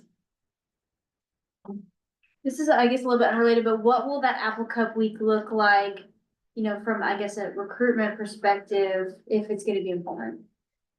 So, Sandra, great question, and I think we're starting to talk about what that could look like, because it's not just whether it's in Pullman or Seattle, but there's still, you know, that sort of the statewide recognition of us playing that particular game. I think we think right now that we can do some front-loaded stuff during that Apple Cup week in the Seattle area, just to celebrate the fact that we're still doing it, still go out and do high school recruiting during that time, a lot of the same types of things. Just by the time you get to the end of the week, where before we were preparing for a Saturday game, maybe you don't do a lot of Friday stuff, you know, in Seattle, and kind of shift it to the other part of the state. But it was so successful this week, just being in high schools, recruiting, business community, all those things. I think we want to continue to make sure that we don't go, well, we'll just do it when we're playing in Seattle. I think we need to make it a more annual event. Every time you say we recruited in the high schools, I want to jump in and say, can we do that with the community colleges? Can we bring in juniors and seniors? Right, I mean, I think Saichi's on there, and he's probably like, you know, we killed our whole team to do what we did. So, but of course, I mean, we want to utilize whatever opportunities we can, and this is a tentpole event for WSU, and I just think it's up to the university to figure out good, positive ways to utilize some state level excitement around the week leading up to the game. I would echo, even when we're on the road, regardless of whether it's an Apple Cup or not. I mean, we're in a lot of communities and places, whether it be football, basketball, or all of our sports, where prospective students likely could come from. And I mean, we're happy to be, you know, a mechanism to help that however we can. So. Well, San Diego State. 100%. Yeah, that was absurd. San Diego was, I've never seen, I mean, I travel a lot, WSU. Yeah. I'm not sure I've seen a city get overtaken by the number of WSU people, nor a stadium, quite frankly. But along that Seattle week and what Cassandra's referring to, I would sure love a conversation at another time around how we are, maybe it's not the full week, but truly, how do we take something like that on the road and tie it to core communities that we want to truly recruit in and wrap and experience, whether it's athletics around that, our medical school components around it, our nursing school. But I think we could be really strategic in the 10 high schools and the 3 community colleges, or what that might look like. I get it, it's a massive lift for the team, but the way you can measure outcome on that is so significant from, you know, applications. And we were able to do direct measurements on that this year. We go year over year, where were we previously? So there's no question that we utilized that whole week for the benefit of WSU, so. Well, thanks for winning in San Diego too, because that was a real problem. Yeah. Our pleasure. I felt ready to go down and coach it myself, Yeah. because I'm sure it would have been effective. Great. Okay, go Cougs, go All right, Cougs. go Cougs. So, that concludes our information items, and we're moving on to future action items at this point. We are. And we have the first of those future action items is the tuition request for 2 of our professional programs. The first of those is the Doctor of Veterinary Medicine. The second is our pharmacy program. I might have this in the reverse order, sorry, Chris. I did want to note that we pulled the LCMS Boyd College of Medicine off of this request, and we'll have that discussion in January and then in March. I do want some input from the new committee to talk about that tuition rate and the need for additional resources there. So Chris is going to take away the brief overview of those 2 professional program changes, which would be an action item in January. Sure, I can speak to those a little bit. So In August, we put out a call for proposals to colleges if they wanted to change any of their professional degree or self-sustaining tuition rates. So we did get proposals from College of Veterinary Medicine, College of Pharmacy and Pharmaceutical Sciences. For pharmaceutical sciences, the proposal is to increase the doctor of pharmacy rate by 3.4%. This would only be for the resident students, not affecting non-resident students. For the Doctor of Veterinary Medicine, the proposal is to increase the resident and non-resident rates by 3.3%. This would not affect that fourth year DVM rate. That would be no increase for those two rates. Both colleges will be soliciting feedback from students. That will be available for the board's consideration in January. Also, you'll notice in the document, if you'd like to see the requests themselves, there is a link there if you'd like further information.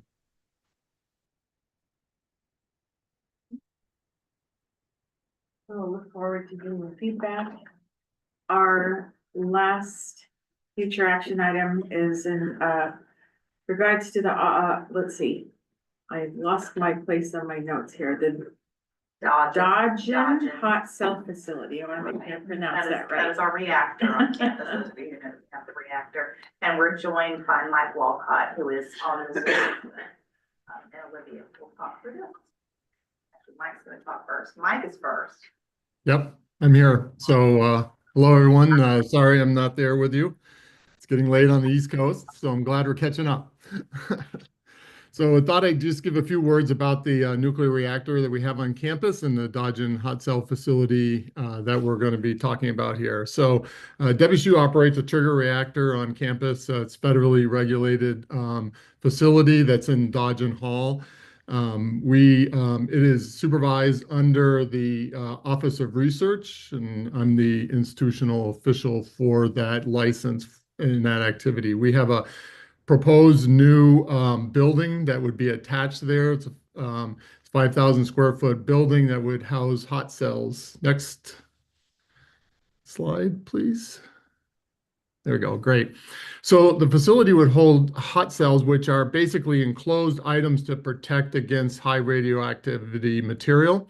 And it has actuators that mechanically can manipulate the materials either for chemical reactions or for storage and shipping and things along this line. So the facility would actually house the hot cells themselves, wet laboratory space, teaching space, and touring facilities area. Shipping and receiving area and the loading dock.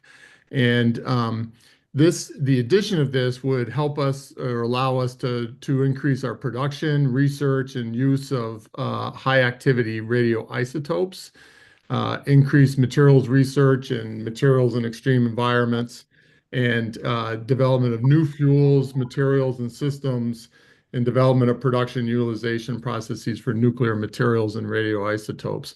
The construction of this would support a number of activities that we already have going in research at WSU, as well as new research areas. Those would be including sort of national preparedness exercises, national security, energy security, nuclear nonproliferation research, federally funded isotope development and production, which is particularly important now given the trade sanctions on Russia with the Ukraine war and previous to that Crimea, and then enabling future research projects for nuclear energy, radiochemistry, and a number of different areas for there. Next slide, please. Thank you. So this future work, as well as the work that's already done there, is very mission driven. It's really focused on operational excellence of our reactor with our staff, innovation and research and outreach through a number of different areas as with the reactor and the hot cell facility really being a WSU user facility to service the system as a whole. And then workforce development of training next generations of reactor operators and nuclear scientists and engineers. We currently have a nuclear operators course and licensing that is ongoing and working on developing new programs for that. Next slide, please. The project areas that we have currently go on there look at emergency response exercises. We actually do low activity, short half-life radioisotopes that are used then to simulate dirty bombs or different nuclear disasters. And we work with INL and a number of different agencies, Homeland Security and so on and so forth, to simulate these. We do workforce development, as I indicated before, in our reactor operator classes, nuclear science undergraduate courses and graduate student, as well as research in this area. And then national security capabilities through a number of different areas of this isotope production that go into energy and security and novel detector research that is ongoing. So that's a kind of a quick overview of the added facility and how it interacts with our reactor. So I think I'll turn over to Olivia. Thank you, Mike. So we are asking for your approval of the project budget of $8.5 million, 7.5 of which is from a NIST grant. We're leaving some room because I know that the reactor folks are in the process of getting more grants that would be incorporated into the project. As far as the schedule, we hope to begin solicitation for design builder and hope that, assuming your continuing approval in January for final approval of the budget and the project, that we would also be able to award a design build contract.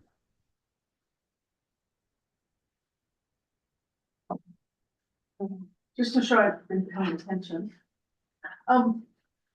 What kind of plans do we have for operation and maintenance and disposal of hazardous materials and the long-term viability of this project? Because I've heard a lot of something new.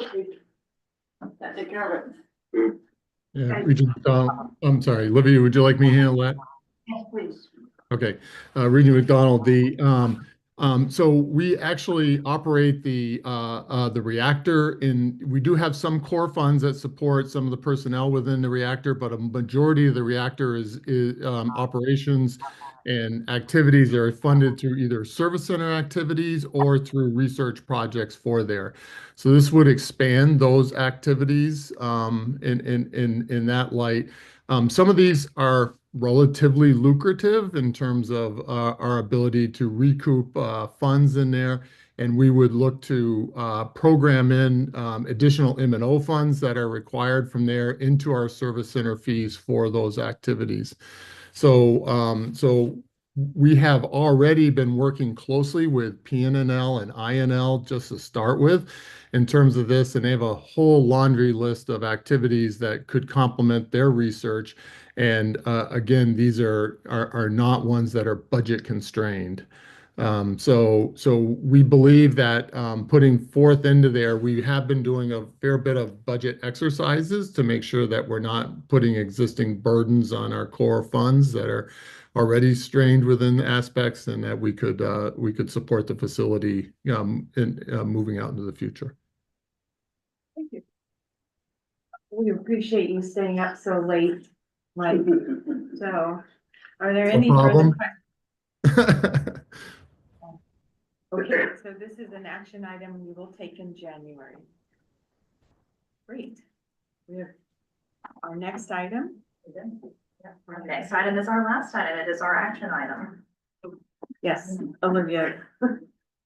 Yes. Unless you want to stay and talk tuition. I mean, she could. I think we all.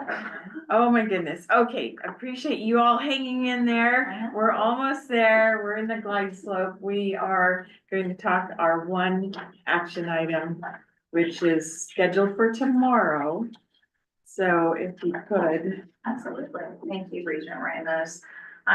This presentation is frankly, it is the presentation that we had back in September, but we've moved the student affordability piece, the peer comparison piece, and the enrollment information to an appendix, and we're happy to go through this.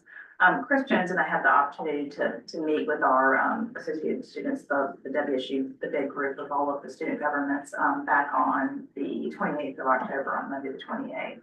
And each of the campuses was represented in that discussion, and I will say we have not received a formal resolution from them, but I would expect they are not supportive of a tuition increase. We just We just got it. well, look at there. Again, are not supportive. Of course, I would expect that. I do also want to say in this forum that it was brought to my attention that the global students particularly felt that I was dismissive of their concerns, and I wanted to publicly acknowledge that. It was never my intent to be dismissive of any of our students. They asked many questions about their financial aid and specifically global things, which I cannot answer, and I deferred those to collect the information from Saichi and from Dave Soleil, and they have provided that information. We provided it back to the students. So I publicly apologize to the students for anyone that we were dismissive of the student concern. I will say that I think that we need to approach the discussion with our students differently in the future because it is a big deal. And not for student tuition, you've seen it all throughout today, is there was an expectation from the state that tuition is filling in gaps where we have funding needs. As we have the permission from the state as they move the tuition cap up, it gave the institution the opportunity to think about tuition in the September meeting and then in the November meeting so that Saichi has this information, can go out and do his final part of recruitment for the next year's class, and we can package financial aid earlier. That's a big deal for us to be able to do that. So as we think about the next iteration of our students, we have to have them prepared that that is really the cadence of this working forward, if that's what the board's intent is to consider tuition increases. I also think that as we approach that meeting with the student governments, they don't just want to hear from the finance people. We don't own the budget, and we talk about things in dollars and cents. We need some campus color in terms of maybe it's not the president that a designate, maybe it's the provost or the provost designate. It's probably the chancellors because that's where they feel the closest to. So we need to think about having different folks available for that. And it would be lovely if that was a moderated session with student affairs as an advisor or with someone like Phil Weiler, who does such a nice job of managing those live environments. Because that's what they want to hear. They want to be heard. They should be heard, but their world is not the world that we live in finance. So we need to approach that, I think, a little bit differently. You know what your tuition setting authority is. What we are asking for is a 3.3% tuition increase. That is the cap. Those 3 years that are highlighted on the slide are the 3 years that we chose not to bring tuition up to the cap at Washington State University. I'll show you the tuition, the higher education price index. It's estimated to be at 3.4. This is merely an estimate of inflation in higher education using a higher ed market basket of goods. The reality is the state's tuition cap has been lower than what our inflationary impact has been. So we are paying things out at a rate where the tuition is not keeping up that. Coupled with the fact the state does not fund us fully for things like our salaries, that's where the challenge is right now. Add on top of that the fact that our enrollment is coming down, you see where we are in the fiscal place that we are. We've talked about those assumptions for the budget planning. Can you move, Chris? Yeah, just because you need to see those. The undergraduate tuition, that is the current rate. That is tuition. That is not with the fees added on. That is $11,305. The change would bring it up to $373 for the resident, bringing it to $11,678. You can see what each of the undergraduate rates does, and then the graduate rates at the same place. The 3.3% increase for the resident graduate student is $431 for the year. Saichi, I didn't prep you for this, but if you're still there, can you add any context to what financial aid means for this? Still there.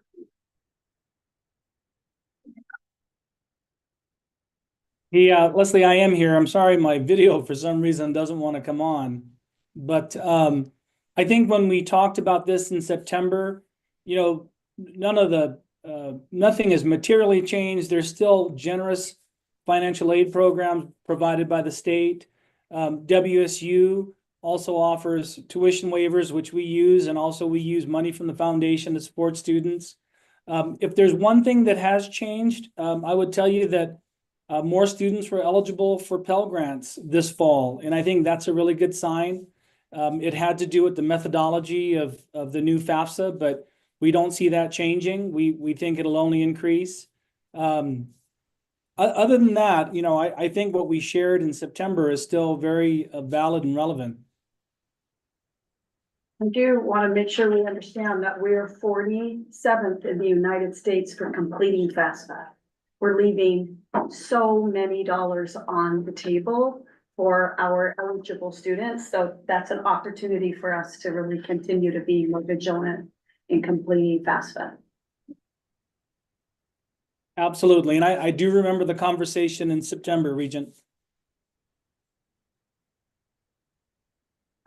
This slide is the two increases that we just spoke about just a moment ago. This is not an action item for tomorrow. However, this was the future action items. I'll skip it. The timeline, the next steps, we did present the information to the student government councils on October 28th. We're expecting the action item tomorrow. I believe that's why the comment period has been moved. The students can have voice there. The future action, vet med and pharmacy was just a moment ago, and then we'll bring to LCMS forward in January.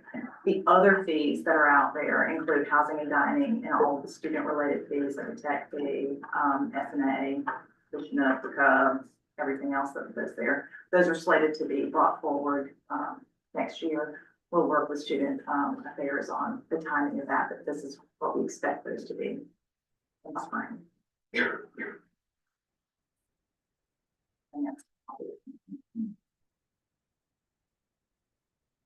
Any discussion? Yeah, I would like to add something. I just want to thank you, Leslie and Chris Jones for speaking to the Student Government Council. And we actually did have Chris Reitzelman come to a separate session and talk to the Student Government Council, which I think is just really excellent. And it's great for, students across the system to get that context. And it's really helpful because they can, get that information and then bring it back to the students on their campuses to help students all better understand, the purpose behind a potential tuition increase and the potential benefit to a tuition increase and how that will impact students.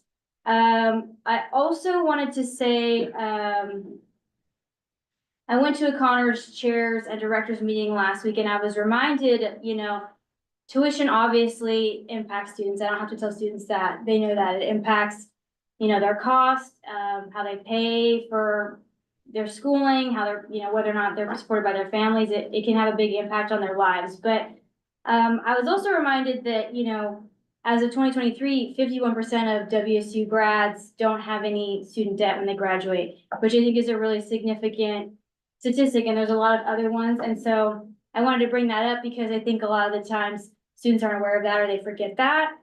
And then also to your point, Marty, there's so much money out there that I think students in our state could be taking advantage of that they're not.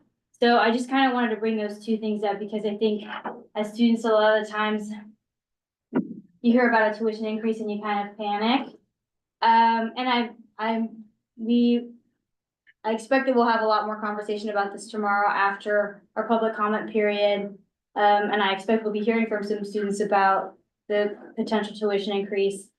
And I also want to talk to your point, Leslie, about the timing of this in the future. I don't think the discussion around tuition doesn't have to end today or tomorrow or whenever we vote on tuition. I think it can and perhaps should be, a bigger conversation throughout the academic year.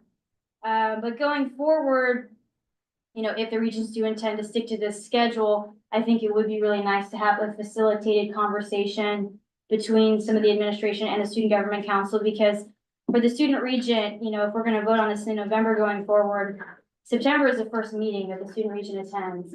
And so it's just kind of, I think, perhaps the transition in the, that could be explained in the student regent transition, but it is a kind of daunting as a student regent to come in and immediately you have to start working on tuition and tackling tuition to ensure that there's that communication back and forth between the board and between SGC. So anyway, I just wanted to touch on those things a little bit. I expect that we'll talk about this more tomorrow, but. Cassandra, if you can sort of maybe noodle with some of the Student Government Council people, how can we get to WSU students and get them to fill out the FAFSA? To Marty's point, I mean, who knows I don't know what it's gonna be like this year. Well, I mean, I think It was kind of a mess last year, but hopefully they've gotten most of that straightened out. And, we are leaving, there's a lot of money being left on the table, money that could go to pay for tuition for the students. So somehow we need to figure out how can we do a better job of getting to them and getting them to apply. Yeah, I would be interested to see, I don't know if we have any metrics on this, but what percentage of WSU students fill out the FAFSA? Because I would suspect that the percentage of students that are filling out the FAFSA that are in college is a lot higher than the state. But, and I would also say my point of concern as a student would be, you know, I think I would kind of be more concerned about the people who are in the middle, who, you know, might not be Pell eligible, or, you know, their parents still claim them, but their parents are helping them pay for college. Like, those are the students that I think kind of we forget about, and that are the most at risk and have the most trouble paying for college. Because if you're able to demonstrate need, the state will get you to college, period. There's so many vehicles in which you can qualify, but that's such a good point, Cassandra, on that middle person that parents or themselves don't qualify. Yeah. They make enough, but do they really? And then back to the very beginning of the presentation we had this morning around, you might qualify, you just can't eat. Yeah. You can pay your rent and you can pay your tuition and you're putting your books on a credit card, but can you actually buy groceries? Yeah, and it's like, you know, who knows how many students that we have going to WSU that are in that category, you know, I don't know. Yeah. And so I think it's a little bit hard to figure out how to address that if we don't really have a sense of what percentage of our student population falls within that. But I would suspect, you know, because if you want to be eligible for scholarships, you have to fill out the FAFSA. Yes. That a lot of our students are filling out the FAFSA. So. This is students. As a students, we lose. We don't show gold. Yeah. But yeah, So I think Regent Vogel's been super proactive behind the scenes, coordinating with everyone. I just wanted to really compliment you for jumping right in there and making sure that, you know, that the students across the system are sharing their voices. And as a result of your influence, tomorrow, we are moving the public comment period earlier. And this item is still an action item for tomorrow. We may adjust if we hear something different, but that's our plan for tomorrow. Yeah, and I also just want to extend my appreciation to the board for being flexible on this because, you know, I think it really changes the feeling of a public comment if you're doing it before we take action on something versus afterwards. So I think that's really going to be beneficial to students. So. Great. Okay, so lastly, I would just like to note that in today's meeting packet, there are 4 written reports: the Emergency Operations Planning and Management Overview, contracts signed under delegated authority, revised FY25 Finance and Administration Committee work plan, which is excellent. Thank you, Leslie, and the capital projects list. So with all of that homework, this concludes the Finance and Administration Committee meeting.